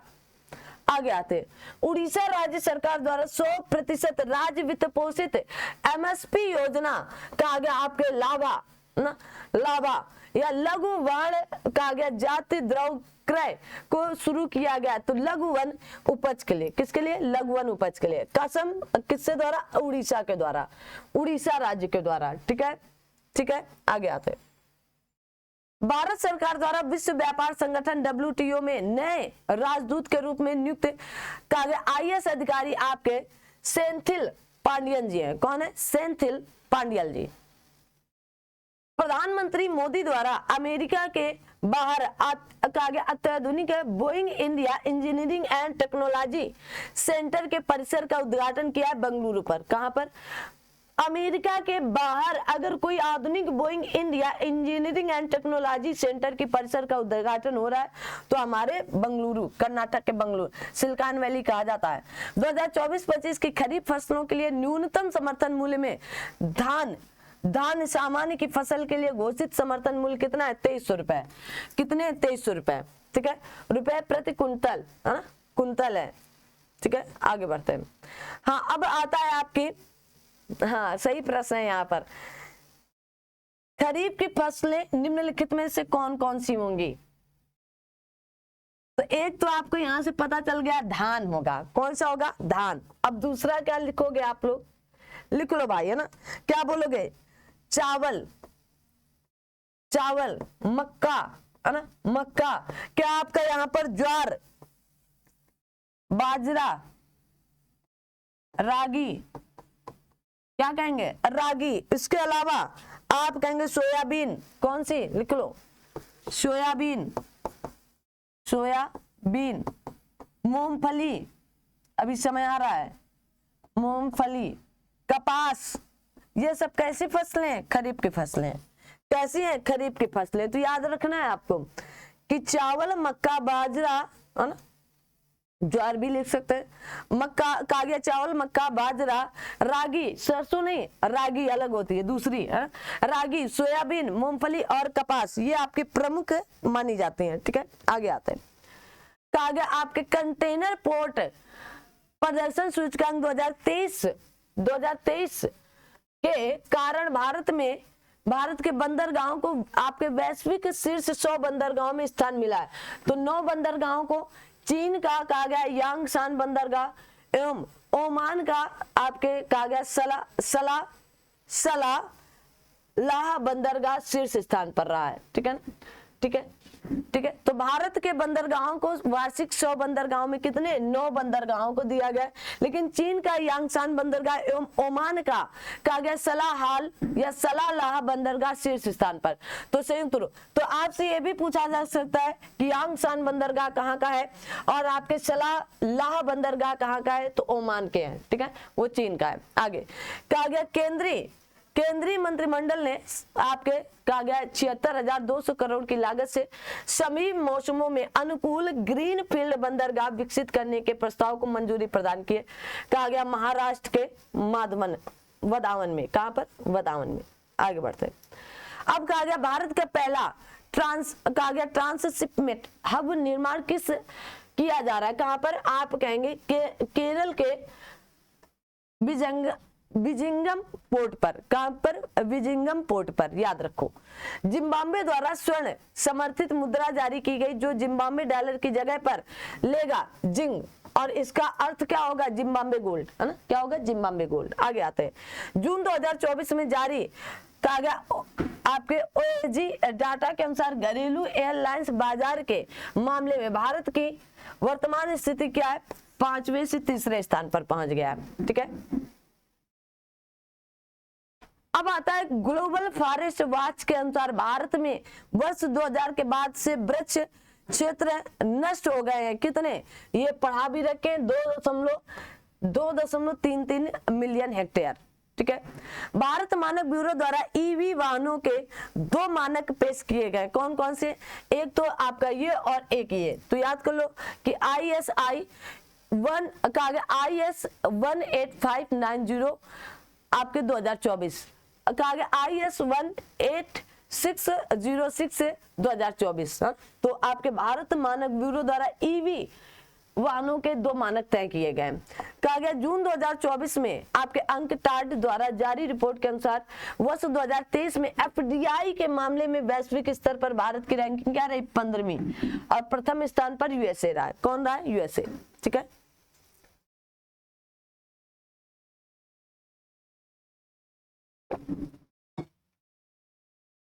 आगे आते हैं। अब आप कहेंगे देखो सबसे अच्छा वर्क होता है रिवीजन, और अगर आपने कहीं से भी करंट अफेयर पढ़ रखी तो ये 1 लाइनर आपके लिए लर्न टॉप होने वाली है। क्यों, क्योंकि यहाँ से आपको बहुत ज्यादा हेल्पफुल मिलने वाली है, और ये हेल्पफुल आपकी जिंदगी को बदलने वाली भी है। तो आप ऐसी क्लासों के लिए जरूर इन क्लासों को शेयर करें और इन क्लासों को ज्यादा से ज्यादा अपने दोस्त मित्र तक पहुंचाएं।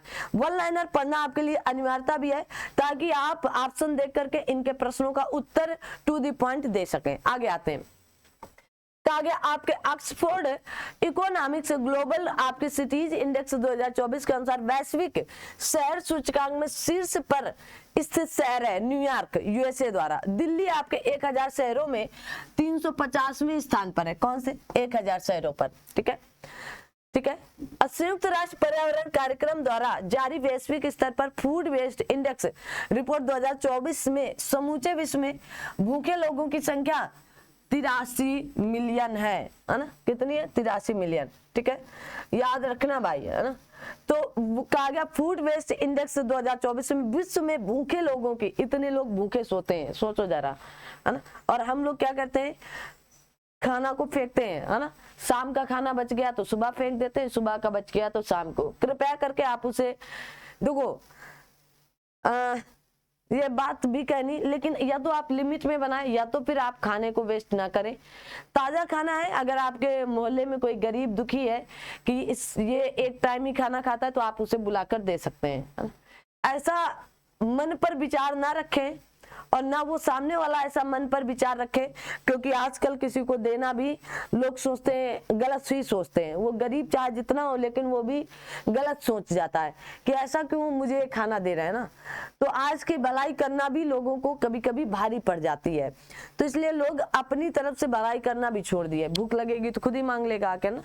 लेकिन प्रयास करें कि आप खाना वेस्ट ना करें, जल वेस्ट ना करें, है ना। आने वाली इन पीढ़ियों को बहुत कुछ सबक मिलेगा जो हम लोग अभी कर रहे हैं। आगे आते हैं, वित्त मंत्रालय द्वारा प्रस्तुत अंतिम आंकड़ों के अनुसार बीते वित्तीय वर्ष 2023-24 में शुद्ध प्रत्यक्ष कर का संग्रह रहा है तो 19.5 लाख करोड़, 19.58 लाख करोड़।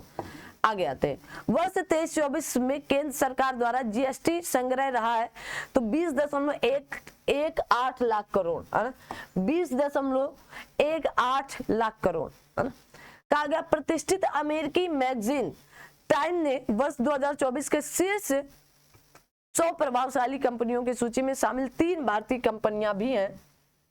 100 कंपनियों में कितनी, 100, उनमें से आपके रिलायंस है, आपके इंडस्ट्रीज है, कहा गया सीरम इंस्टीट्यूट ऑफ आपका इंडिया है एंड टाटा ग्रुप्स है। कौन है, टाटा ग्रुप्स है। ठीक है, तो 3 कंपनियां हैं। अमेरिकी प्रतिष्ठित आपके व्यवसायिक पत्रिका फोर्ब्स द्वारा अरबपतियों की सूची में शीर्ष 10वें में शामिल आपके भारतीय अरबपति कौन है, मुकेश अंबानी है। ठीक है, शीर्ष 10 में से शामिल भारतीय अरबपति हैं आपके मुकेश अंबानी। 9वां स्थान दिया गया, पढ़ा भी रखे। ठीक है, 9वां स्थान, ठीक है ना, इन्हें 9वां स्थान मिला 10 में से। आगे, ईरान के दक्षिण पश्चिमी तट पर स्थित इस बंदरगाह के शहीद आपके बेहस्ती टर्मिनल्स का संचालन 10 वर्षों के लिए भारत को सौंपा गया तो चाबहार बंदरगाह, कहाँ पर है, चाबहार बंदरगाह। ठीक है। कहा गया सार्वजनिक क्षेत्र की कंपनी जिसे नवरत्न का दर्जा दिया गया इरेडा, कौन सी है, इरेडा।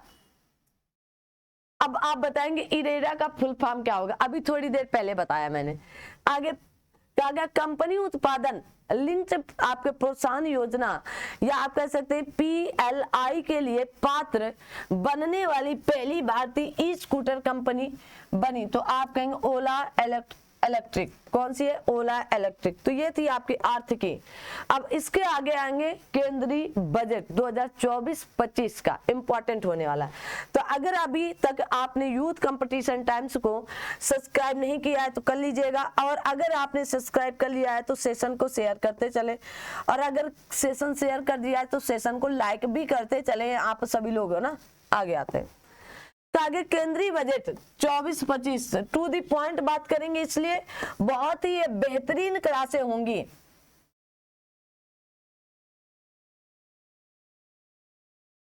अरे भाई बेहतरीन क्लासेस जानी चाहिए आपके ना, एक्सीलेंस या एक्सीलेंट जिसे कहते हैं, एकदम आपके लिए लल्लन टाप ये क्लासेस होने वाली है ना। आइए तो 2023-24-25 का केंद्रीय बजट देखो, आपने जब बजट आया था तो आपने खूब पढ़ा होगा, लेकिन अब चीजें एग्जाम के टू दी पॉइंट पढ़नी है और एग्जाम तक ही इनको रखना है, इसके बाद इनको बुला देना है, इनको दिमाग में नहीं रखना है, क्योंकि ये आगे किसी की काम नहीं आने वाले हैं। ठीक है ना, ठीक है। तो एग्जाम तक अपने दिमाग में रखो। आगे आते हैं। आइए कहा गया बजट सार, इतने जो भी बात होगी ये आपके करोड़ में ही बात की गई है, कितने करोड़ की बात, ठीक है, करोड़ की बात, और 2024-25 का सार है। जैसे कहा गया आपके राजस्व प्राप्तियां 23-24 में, अब एक बार बता देंगे बस सीधा पढ़ते चलेंगे। संशोधित अनुमान 23-24 का, संशोधित अनुमान 23-24 का, बजट अनुमान 24-25 की बात की गई है। आइए तो राजस्व प्राप्तियों की बात करते हैं तो कितनी, आप कहेंगे इकाई, दाई, सैकड़ा, हजार, 10,000, लाख, 10 लाख।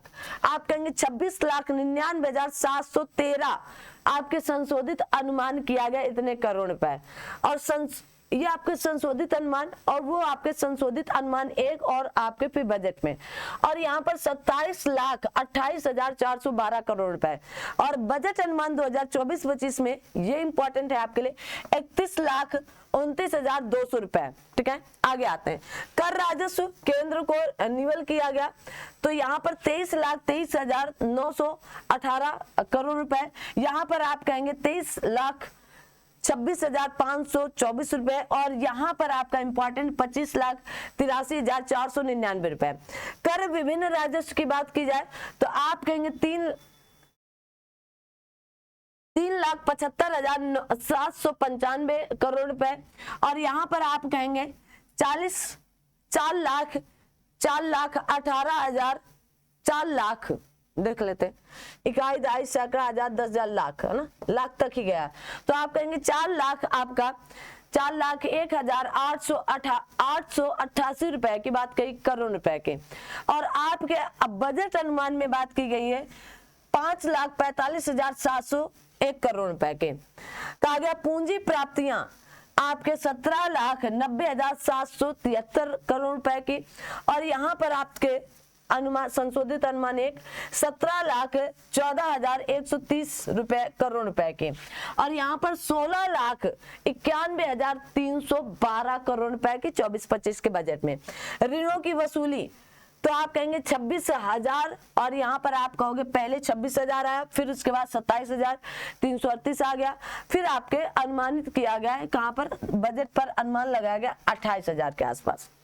अन्य प्राप्तियां कहा गया आपके 30,000 के आसपास, यहाँ पर पहला संशोधन तो 33,122, और फिर यहाँ पर 50,000 का अनुमान लगाया गया 24-25 के बजट में। कहा गया उधार एवं अन्य देयताएं, कहा गया आपके 17,34,773 करोड़ रुपए, यहाँ पर आपके 16,53,670 करोड़ रुपए, और यहाँ पर 16,13,312 करोड़ रुपए की बात कही गई 24-25 के बजट में।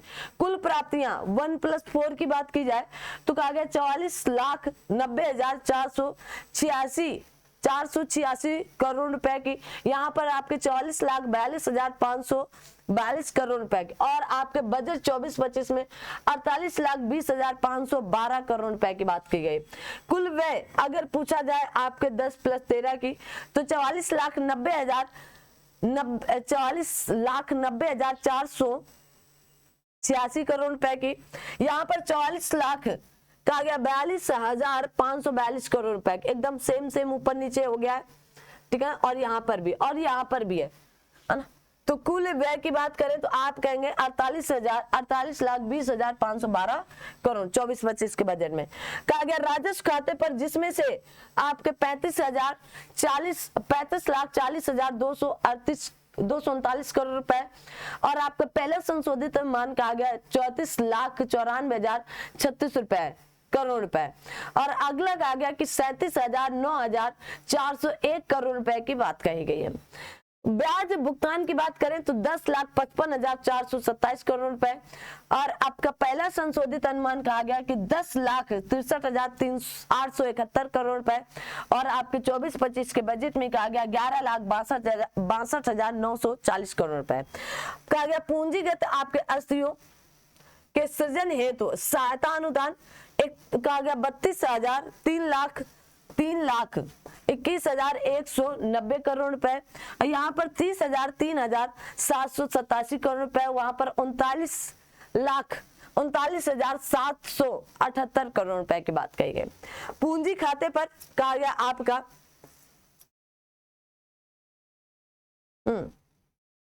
या यहाँ पर ऐसे कह सकते हैं, हाँ, इकाई दाई सैकड़ा हजार 10,000 लाख 3,90,778 करोड़ रुपए, ठीक है। कहा गया पूंजी खाते पर कहा गया 9,50,242 करोड़ रुपए, यहाँ पर 9,48,506 करोड़ रुपए, यहाँ पर इकाई दाई सैकड़ा हजार 10,000 लाख 10 लाख, आप कहेंगे 1,11,000 इकाई दाई सैकड़ा हजार 10,000 लाख 10 लाख 1,11,11,111 करोड़ रुपए, 11,11,111 करोड़ रुपए की बात कही गई। इंपॉर्टेंट होना चाहिए, फैक्ट है ना, ये याद करो भाई। तो आपके पूंजी खाते पर कितना व्यय करने के बाद अनुमान लगाया गया है तो 11,11,111 रुपए। कहा गया प्रभावी पूंजी अव्यय आपके 12 + 13 की बात करें तो आप कहेंगे 12,71,436 रुपए, 12,52,293 रुपए, और जो मेन बजट आया 24-25 का वहां पर 15,01,889 करोड़ रुपए। राजस्व घाटा की बात की जाए तो आप कहेंगे 2.8% भी याद करते चलो। कहा गया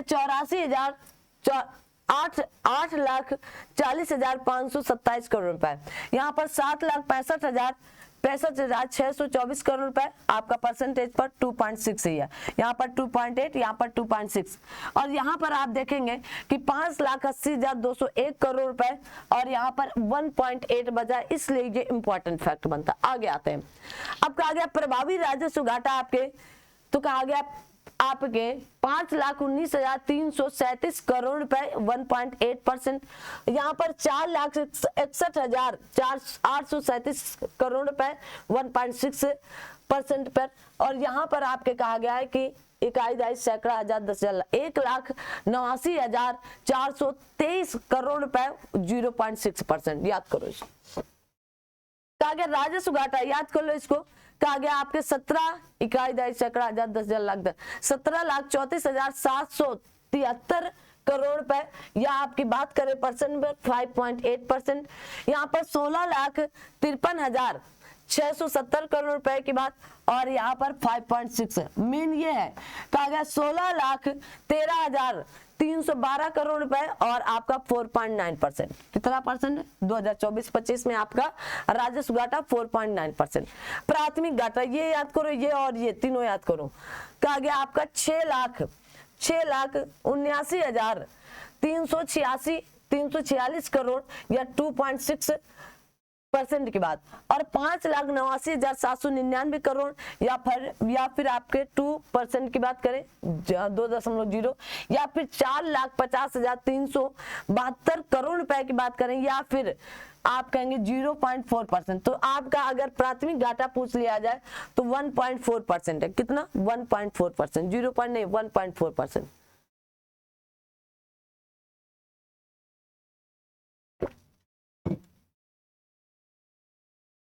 अब आते हैं, कहा गया वित्त वर्ष 2023-24 के अनंतिम वास्तविक आंकड़े लेखा परीक्षक नहीं है और परिवर्तनों के अधीन रहते हैं ना, ये बात तो सभी लोग जानते हैं। कहा गया केंद्र और राज्यों की पिछले वर्षों के लिए देय निम्न राशि होने के कारण आपके 2023-24 में 7,151 करोड़ की कमी आई थी। क्या आई थी? कमी आई थी। ये पॉइंट याद करो। इसमें नगदी शेष में आहरण द्वारा कमी शामिल की गई थी। इंपॉर्टेंट है। कहा गया नोट बजट वित्तीय वर्ष 2024-25 में नियमित के लिए आपके जीडीपी कितने करोड़ रुपए है? कहा गया 3,26,000 नहीं, इकाई दाई सैकड़ा हजार 10,000 लाख 10 लाख करोड़ 3,26,36,912 करोड़ आंकलित की गई है। जो आप कहेंगे जो वित्त 2023-24 से इतने करोड़ रुपए से अधिक, मतलब कितना? 2,95,35,667 करोड़ के आपके अनंतिम अनुमान से 10%, 10.5% अधिक है। इंपॉर्टेंट है। कितने परसेंट? 10.5% अधिक है 2023-24 के आंकड़ों के अनुसार 2024-25 में। ठीक है, आगे बढ़ते हैं। इस दस्तावेज में पृथक पृथक मदे या आपके पूर्णांकन के कारण जोड़ में शामिल नहीं हो सकते हैं और कोष्टक में दिए गए आंकड़े जीडीपी के प्रतिशत के रूप में हैं। किसके? जीडीपी के। ठीक है, आगे बढ़ते हैं। अब ये कुछ आपको आंकड़े की रुपया कहां से आता है, रुपया कहां से जाता है, इनकी हम लोग बातचीत करते हैं। आइए, तो केंद्रीय वित्त एवं आपके कहा गया कारपोरेट कार्य मंत्री श्रीमती निर्मला सीतारमण ने आज संसद में केंद्रीय बजट 2024-25 पेश किया। इस बजट की प्रमुख बातें निम्नलिखित है। रुपया कहां से आता है? अगर दिख रहा है तो ठीक है, नहीं दिख रहा है तो कोई बात नहीं, हम लिखते चलेंगे। ठीक है, तो कहा गया यहाँ पर रुपया कहां से आता है। किसकी बात की गई? रुपये की बात की गई। सबसे पहले अगर यहाँ पर पूछ लिया जाए कि सबसे अधिक रुपया कहां से आता है ना, रुपया कहां से आता है, तो सबसे ज्यादा आप कहेंगे उधार और अन्य देयताएं से आता है 27%। कितना? 27%। दूसरा अगर पूछ लिया जाए तो आप कहेंगे आयकर से आता है 19%। ये आपसे कभी कभी पूछे जाते हैं, इसलिए बता रहे हैं। जीएसटी एवं अन्य कर से आता है 18%। तो पहले नंबर पर उधार, दूसरे नंबर पर आयकर, तीसरे नंबर पर जीएसटी और चौथे नंबर पर निगम कर आता है। क्योंकि निगम कर को लोग बड़ी हल्के में लेते हैं, मतलब निगम कर को दूसरे या पहले नंबर पर रखने का प्रयास करते हैं, जो कि पूर्ण रूप से गलत है। पहले नंबर पर उधारी है, उधार से खूब लिया जाता है पैसा, इनसे ले लो उनसे ले लो, विश्व बैंक से, यहाँ वहां से ना, और फिर आपके आयकर से, और फिर आप जीएसटी के द्वारा लाते हैं भारत में पैसा 18%। ठीक है, उसके बाद आप देखेंगे कहां से आता है, तो कर भिन्न प्राप्तियों से आता है 9%। कितना? कर भिन्न। फिर उसके बाद देखोगे केंद्रीय उत्पाद शुल्क से 5%। तो अगर 5वें क्रम पर पूछा जाए तो ये, और 6वें क्रम पर पूछा जाए तो ये, और फिर आता है आपका सीमा शुल्क से 7वें नंबर 4%। पूछा जाता है सीमा शुल्क पर से कितना परसेंट आता है? 4%। का अगर ऋण भिन्न पूंजीगत प्राप्तियां 1% अन्य होती। अब आप इनको जोड़ोगे तो ये टोटल आपका 1 रुपया बनकर निकल आएगा। ठीक है, मतलब 100% निकल आएगा। आप जोड़ सकते हैं 27, 19, ठीक है, 27, 19, 18, 17, कितना? 18, 17, और फिर उसके बाद मैंने क्या कहा? 9, फिर मैंने कहा 5, ठीक है, 9, 5, 4 और 1। अब आप इन्हें जोड़ेंगे तो 5, 5, 10, ठीक है, 19, 26, 26 है ना, 34 और 34 आप देखेंगे 34, 35 है ना, 35 और 8 कितने होंगे? 35, 5, 40, 43 और आपके 7, 50 की 0, हासिल लगे 5 है ना, 5 का गया 2, 3, 4, 5 और 5, 5, 10 है ना, तो 0 पहले से और 10, तो कितना परसेंट आ गया? 100%। कितना परसेंट? 100%। तो 1 रुपए की बात की जाती है कि रुपया कहां से आता है ना, तो आप क्या कहेंगे? यहाँ सबसे ज्यादा आपके कहां से आता है? उधारी से, फिर आयकर से, फिर आप कहेंगे जीएसटी से, फिर निगम कर से। कम से कम ये 4 चीजें तो आपको कंफर्म याद होनी चाहिए। आगे अब जाएगा कहाँ? रुपया कहाँ जाता है? तो सबसे ज्यादा उधारी से आता है तो ब्याज में जाएगा। कहां पर? ब्याज में। कितने परसेंट? 19%। आया कितना था यहाँ से? 27%। जाएगा कितना यहाँ पर 19%।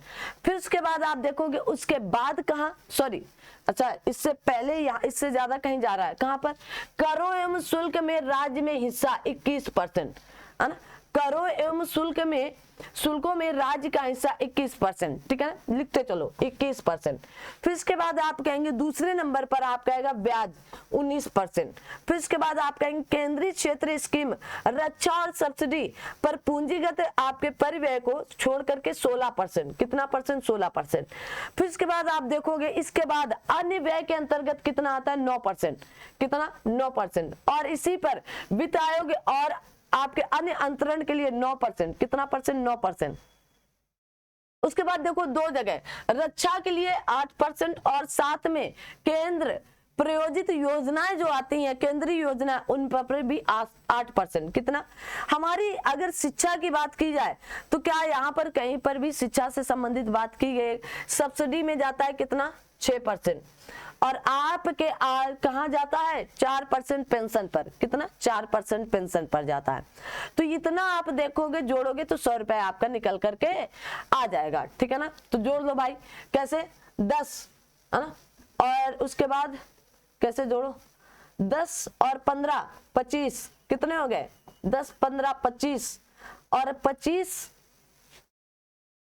16 4 20, 16 4 20, 25 और 20 45, कितने 45 और 45 15, 45 15 जोड़े आप कितना 0 और इधर क्या आएगा 5 6 60, तो 60 किरी 0, हंसी लगा कितने 6, तो आप देखेंगे 4 और 6 10, तो कितना परसेंट 100%, कितना परसेंट हुआ आप कहोगे 100%, ठीक है। तो पैसा कहाँ कहाँ जाता है ये आपको जरूरी है, पैसा कहाँ से आता है सबसे ज्यादा वो भी, और सबसे ज्यादा कहाँ जाएगा तो आप कहोगे कि कर एवं शुल्कों में राज्य का हिस्सा सबसे अधिक जाता है। आगे आते हैं, ये आपको इसके माध्यम से पता होना चाहिए ना। ये तो सबसे ज्यादा देखो ये कर यहाँ से यहाँ, फिर उसके बाद ये यहाँ से यहाँ दिख रहा है, फिर उसके बाद आप देखेंगे कि आपको ये वाला कर दिखना चाहिए सबसे ज्यादा, फिर उसके बाद आपका 9% दो जगह है ना, और फिर उसके बाद 8% भी दो जगह है। देखो एक आपका यहाँ पर है और एक आपका यहाँ पर है, और फिर उसके बाद सब्सिडी पर 6% और पेंशन पर 4% जाता है। आगे आते हैं, अब आइए भागे की बात करते हैं, पहले कुछ महत्वपूर्ण मुद्दों की बात कर लेते हैं। कहा गया बजट अनुमान 2024-25 ऋण को छोड़ करके कुल प्राप्तियां 32,07 लाख करोड़ रुपए, कितने 32.07 लाख करोड़ रुपए की बात की गई कुल ऋणों को छोड़ करके, ठीक है, कुल प्राप्तियां। कहा गया कुल व्यय आपके 48.221 लाख करोड़ रुपए है, वेरी इंपॉर्टेंट है। सकल कर प्राप्तियां 25.83 लाख करोड़ रुपए है, और वित्तीय घाटा जीडीपी का 4.9%, याद कर लो। सरकार द्वारा लक्ष्य घाटे को अगले वर्ष 4.5 से नीचे लाना अनिवार्यता कहा गया, या लाना होगा उनको ना। मुद्रास्फीति कम और स्थायी और 4% के लक्ष्य की ओर जारी करने की बात कही गई, याद कर लो। कोर मुद्रास्फीति या गैर खाद्य एवं गैर ईंधन 3.1%, कितना 3.1% है।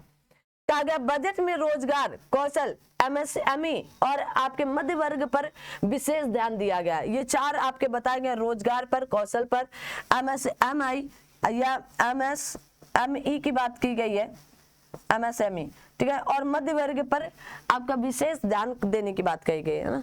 आइए, कहा गया रोजगार और कौशल पर प्रधानमंत्री की 5 योजनाएं क्या क्या हैं, जिस पर 4.1 करोड़ युवाओं के लिए 5 साल में रोजगार कौशल और अन्य अवसरों के लिए प्रधानमंत्री की 5 योजनाएं का पहल किया गया। पहली योजना का पहली बार वालों के लिए कहा गया आपके ईपीएफओ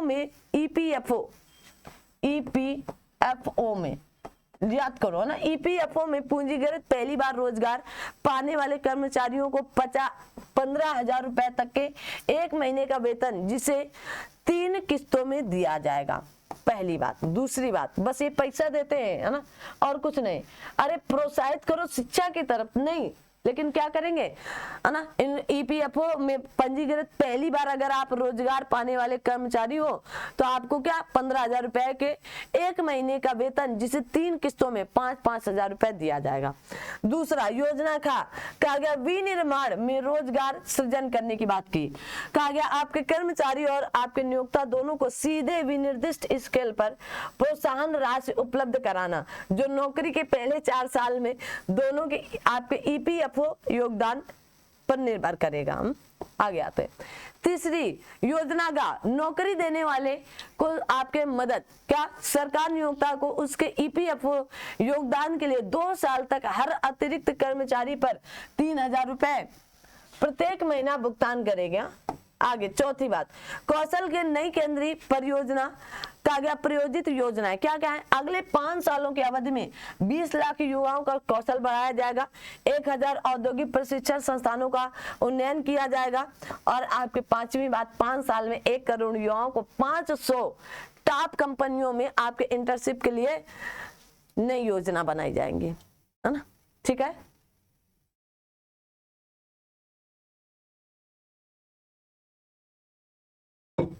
अगर आप पढ़ जाते हैं, मतलब आप पढ़ रहे हैं लगातार, और अगर कहीं सिलेक्शन नहीं हो रहा है तो आपकी सरकार की इन योजनाओं पर भाग ले सकते हैं, ठीक है। आगे आते हैं।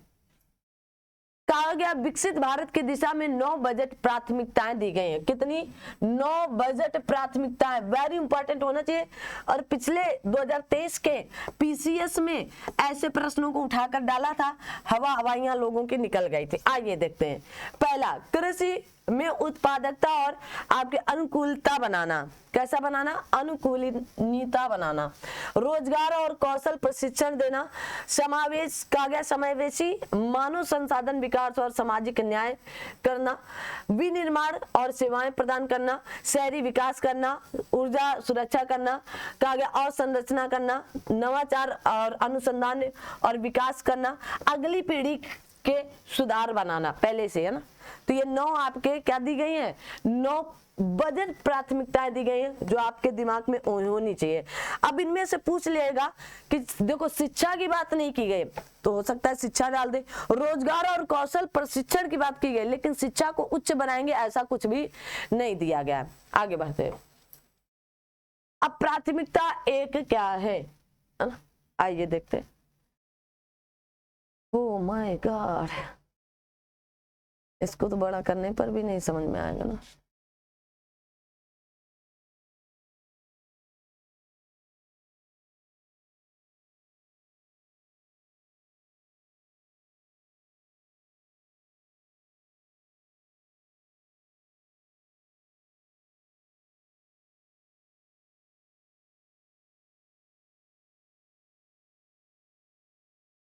क्या आपको दिखेगा?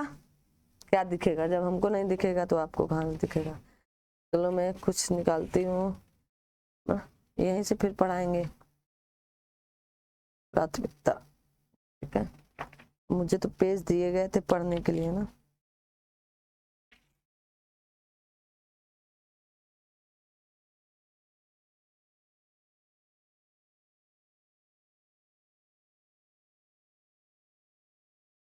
चलो, तो कहा गया कृषि में उत्पादकता और आपकी पहली की प्राथमिकता क्या बताई गई थी? कृषि में उत्पादकता और आपके अनुकूलनीयता बनाने की बात कही गई थी ना। तो क्या होंगे देख लेते हैं फटाफट हम लोग। तो कहा गया आपके परिवर्तनीय कृषि अनुसंधान की बात कही गई है, पहली बात, क्या कहा गया? परिवर्तनीय, यहां पर समझो, कहा गया परिवर्तनीय कृषि और आपके अनुसंधान की बात कही गई है।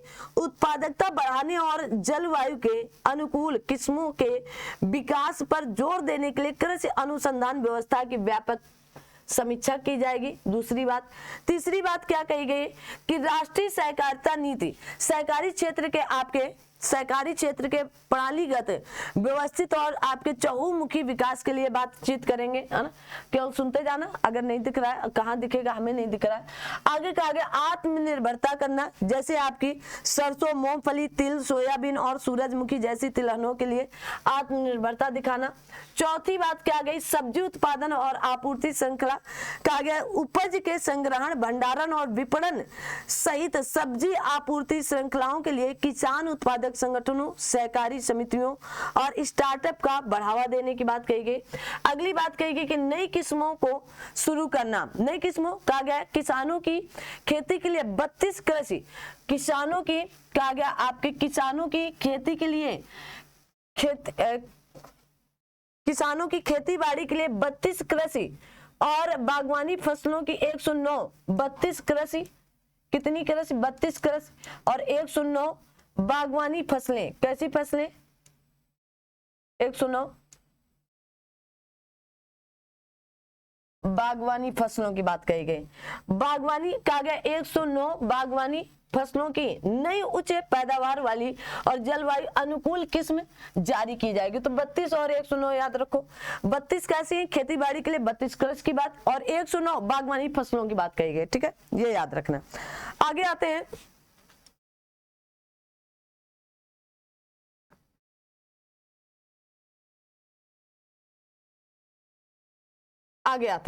आगे क्या कहा गया है, कहा गया प्राकृतिक कृषि की बात कही गई। अगले 2 वर्षों तक, अगले प्राकृतिक कृषि कहा गया अगले 2 वर्षों में पूरे देश में 1 करोड़ किसानों को प्रमाण पत्र और आपके ब्रांडिंग द्वारा सहायता देकर प्राकृतिक कृषि की शुरू की जाएगी। कितने करोड़ 1 करोड़ किसानों को, कितने करोड़, 1 करोड़ किसानों को।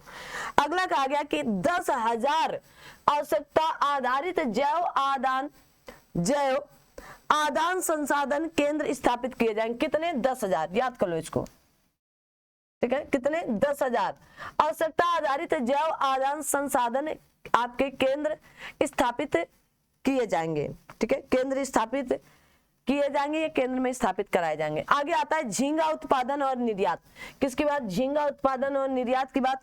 तो आप कहेंगे झींगा खेती आपके प्रसंस्करण और निर्यात के लिए नाबार्ड के माध्यम से वित्त पोषण की सुविधा उपलब्ध कराए। किसके द्वारा, नाबार्ड। अब आपको एक शब्द आया है यहाँ पर, नाबार्ड। नाबार्ड की स्थापना किसने किया, और नाबार्ड की स्थापना और हेडक्वार्टर। तो झींगा की खेती आपके प्रसंस्करण और निर्यात के लिए नाबार्ड के माध्यम से वित्त पोषण की सुविधा उपलब्ध कराएगी। कौन, झींगा उत्पादन के लिए। आगे कहा गया है, अब ये वाला तो बिल्कुल नहीं, डिजिटल सार्वजनिक अवसंरचना, है ना, डीपीआई, डीपीआई अगर पूछ लिया जाए डीपीआई तो डिजिटल पब्लिक आपकी सार्वजनिक अवसंरचना की बात करें। 3 वर्षों में किसानों और उनकी जमीन को शामिल करने के लिए डीपीआई लाया गया है। कहा गया 400 जिलों में डिजिटल फसल सर्वेक्षण किया गया। कितने जिलों में, 400 जिलों में। आगे कहा गया है कि आपके जन समर्थ आधारित किसान क्रेडिट जारी करेगा। जन समर्थ आधारित किसान क्रेडिट कार्ड जारी करने की बात कही गई है।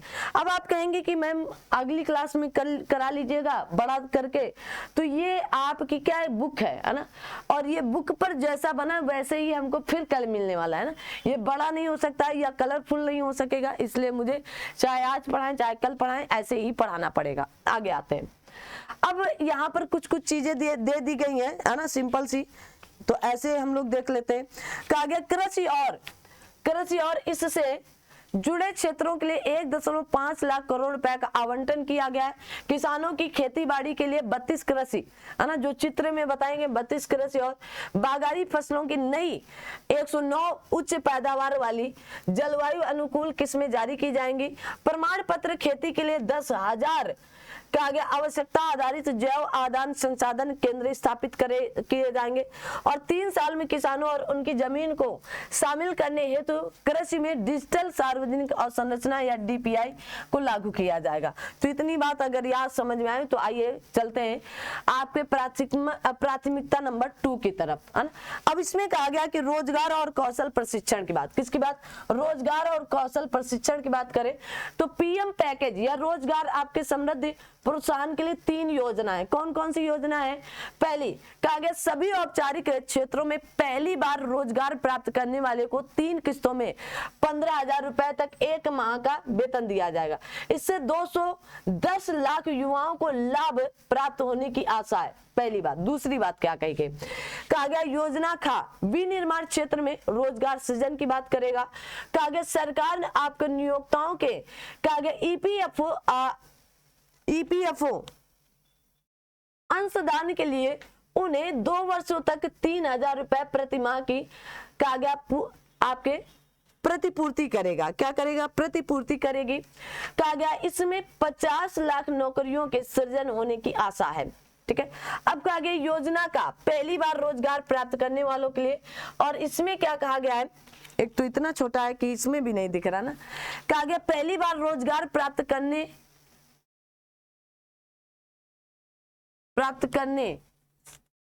वाली है केंद्रीय 4 वर्षों के अंशदान के लिए विशिष्ट पैमाने पर ईपीएफओ आपकी अंशदान के लिए कहा गया कर्मचारी और आपके निर्वाचक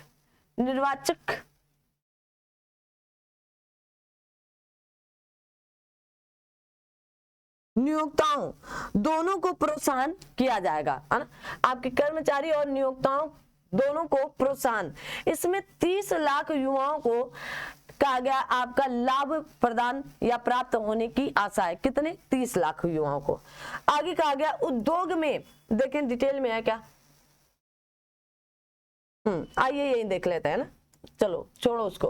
कहा गया प्रधानमंत्री पैकेज भाग के रूप में रोजगार समृद्धि प्रोत्साहन के लिए निम्नलिखित 3 योजनाओं कहा गया आपकी योजना का पहली बार रोजगार पाने वाली योजना, और दूसरी विनिर्माण रोजगार सृजन, और तीसरा है आपका नियोक्ताओं को मदद। तो कहा गया कार्यबल, किसके कार्यबल में महिलाओं की भागीदारी बढ़ाने के लिए औद्योगिक सहयोग से महिला छात्रावास और आपके क्रेचों की स्थापना की जाएगी। इंपॉर्टेंट है। कहा गया महिला केंद्रित कौशल प्रशिक्षण कार्यक्रमों का आयोजन किया जाएगा। महिला स्वयं सहायता समूह उद्यम को बाजार तक पहुंच को बढ़ाया जाएगा। ठीक है, बढ़ाने की बात कही गई। आगे कहा गया कौशल विकास प्रधानमंत्री के पैकेज के तहत 5 साल के अवधि में 20 लाख युवाओं के कौशल विकास के लिए केंद्र आपके प्रायोजित नई योजना लाएगी। 7.5 लाख रुपए तक के ऋण की सुविधा उपलब्ध कराने के लिए मॉडल कौशल ऋण योजना तैयार करेगी। सरकार की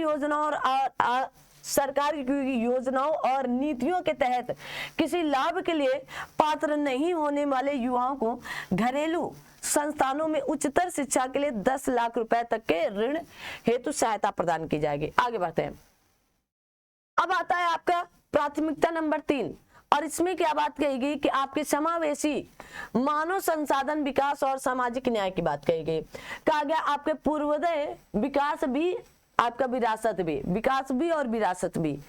कहा गया विकसित भारत के लक्ष्य को प्राप्त करने के लिए आर्थिक अवसरों का सृजन करने के लिए पूर्वी क्षेत्र में प्राकृतिक निधि संपन्न राज्यों के लिए योजना, और इसमें बिहार, झारखंड, पश्चिम बंगाल और आंध्र प्रदेश शामिल है, इसलिए ये राज्य याद कर लेना। ठीक है, इसको बड़ा करने दिखेगा क्या? आइए आगे बढ़ते हैं। कहा गया गया बिहार में कहा गया आपके औद्योगिक नोड के विकास के लिए अमृतसर कोलकाता औद्योगिक कॉरिडोर बनाया जाएगा। महिलाओं और बालिकाओं के लाभार्थ योजनाओं के लिए 3 लाख करोड़ रुपए से अधिक आवंटन की बात कही गई। कहा गया प्रधानमंत्री जनजाति उन्नति ग्राम अभियान 63,000 गांवों को कवर करते हुए, याद कर लो कितने गांव है? 63,000 गांवों को कवर करते हुए आदिवासी समुदाय की सामाजिक आर्थिक स्थिति में सुधार, इससे 5 करोड़ जनजाति लोगों को लाभ मिलेगा। ठीक है, आगे कहा गया पूर्वोत्तर क्षेत्र में इंडिया पोस्ट पेमेंट बैंक की 100 से अधिक शाखाएं खोली जाएंगी। कहां पर? पूर्वोत्तर क्षेत्र पर। आगे आते हैं। आगे कहा गया आंध्र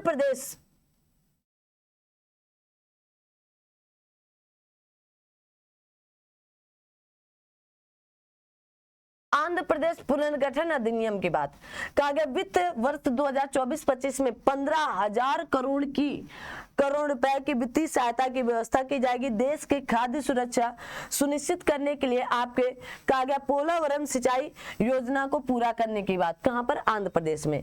कहा गया विशाखापत्तनम आपके चैनो औद्योगिक कॉरिडोर को पार्थी नोड में और हैदराबाद बेंगलुरु औद्योगिक कॉरिडोर में कहा गया आपका उर्वरकल नोड में पानी, बिजली, रेल और सड़कों जैसी आवश्यक संरचना की बात कही गई। आइए अब एक एक करके देखते हैं।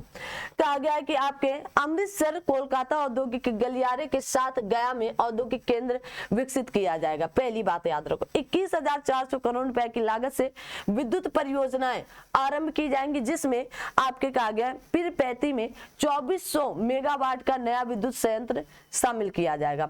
आंध्र प्रदेश पुनर्गठन अधिनियम कहा गया बहुपक्षीय विकास एजेंसियों के माध्यम से मौजूदा वित्त वर्ष 15,000 करोड़ रुपए की विशेष वित्तीय सहायता प्रदान की जाएगी, जो आपके लिए इंपॉर्टेंट होनी चाहिए, है ना।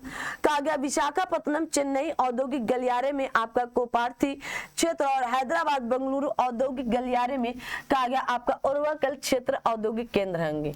वेरी इंपॉर्टेंट, अगर पूछ लिया जाए विशाखापत्तनम चेन्नई औद्योगिक गलियारे में, आप कहेंगे कोपार्थी क्षेत्र है, और हैदराबाद और बेंगलुरु औद्योगिक गलियारे के अंतर्गत आप कहेंगे उर्वरकल क्षेत्र में औद्योगिक केंद्र। आगे बढ़ते हैं। कहा गया महिलाओं के नेतृत्व विकास, क्या बात कही गई है। कहा गया कि महिलाओं और लड़कियों को फायदा पहुंचाने वाली योजनाओं के लिए कुल 3 लाख करोड़ रुपए का आवंटन की बात कही गई। प्रधानमंत्री जनजाति उन्नत ग्राम अभियान, तो कितने, तो 63,000 गाँव में। तो कहा गया जनजाति बहु गाँव और आपके आकांक्षी जिलों में जनजाति परिवारों का सामाजिक आर्थिक विकास, लगभग 63,000 गाँवों को 5 करोड़ जनजाति लोग लाभार्थी होंगे। इंपॉर्टेंट है। उत्तर पूर्वी क्षेत्र में बैंक की शाखाएं खोली गई। उत्तर पूर्वी क्षेत्र में इंडिया पोस्ट पेमेंट की आपकी 100 शाखाएं खोलना है। तो याद रखो भाई, इंपॉर्टेंट है ये चीज ना। तो आपके पूर्वोत्तर क्षेत्र, उत्तर पूर्वी क्षेत्र या पूर्वोत्तर क्षेत्र पर इंडिया पोस्ट पेमेंट बैंक की 100 शाखाएं, मिनिमम 100 शाखाएं खोलने की बात कही गई है। आगे आते हैं।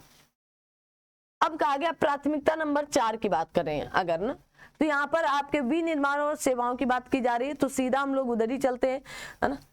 आइए, कहा गया विनिर्माण क्षेत्र में एमएसएमई के लिए ऋण गारंटी योजना।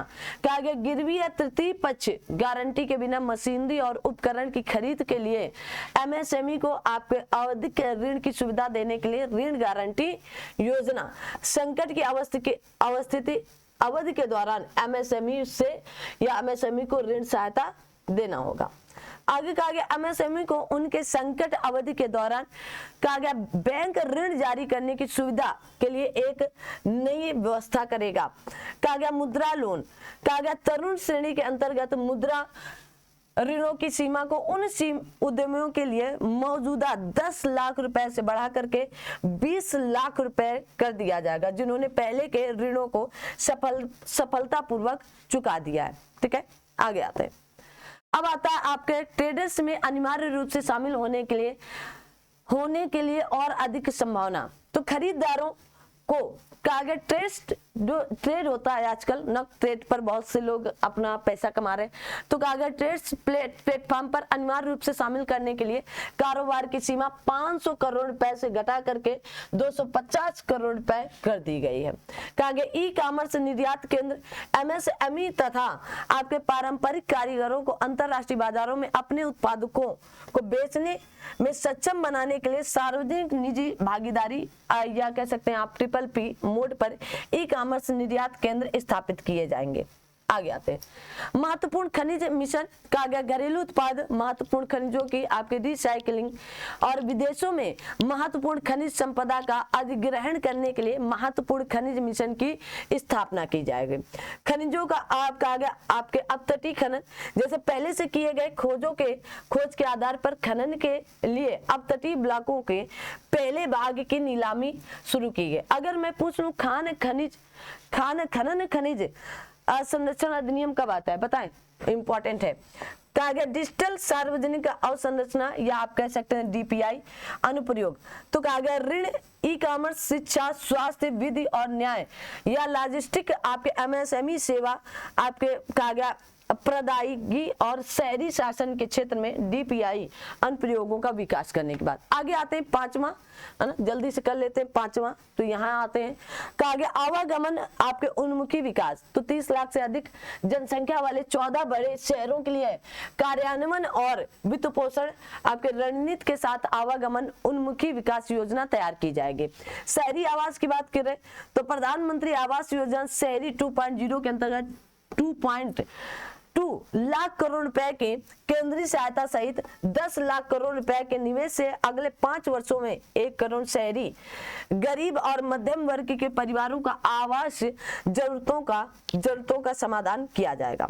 आगे आते हैं कहा गया स्ट्रीट मार्केट अगले 5 वर्षों में प्रत्येक वर्ष चुनिंदा शहरों में 100 साप्ताहिक हाट या स्ट्रीट फूड हब के विकास में सहायता के लिए नई योजनाएं लेकर आएगा। आगे आते हैं अब छठवीं आपकी प्राथमिकता क्या कह रहा है, आइए देखते हैं। कहा गया ऊर्जा परिवर्तन, या आप कह सकते हैं कि रोजगार विकास और पर्यावरण स्थायित्व की आवश्यकता के बीच संतुलन कायम करने के लिए समुचित ऊर्जा परिवर्तन की दिशा में एक नीतिगत दस्तावेज तैयार करने। कहा गया आपके पंप्स स्टोरेज पॉलिसी, विद्युत भंडार के लिए पंप्स स्टोरेज परियोजनाओं को बढ़ावा देने की एक नीति छोटे तथा आपके मॉड्यूलर परमाणु रिएक्टरों का अनुसंधान और विकास करने की बात कही गई। भारत स्मॉल आपके मॉड्यूलर रिएक्टर के अनुसंधान एवं विकास तथा परमाणु ऊर्जा के लिए भारत स्मॉल रिएक्टर की स्थापना के लिए नई और प्रौद्योगिकी के लिए सरकार निजी क्षेत्र के साथ साझेदारी करेगी।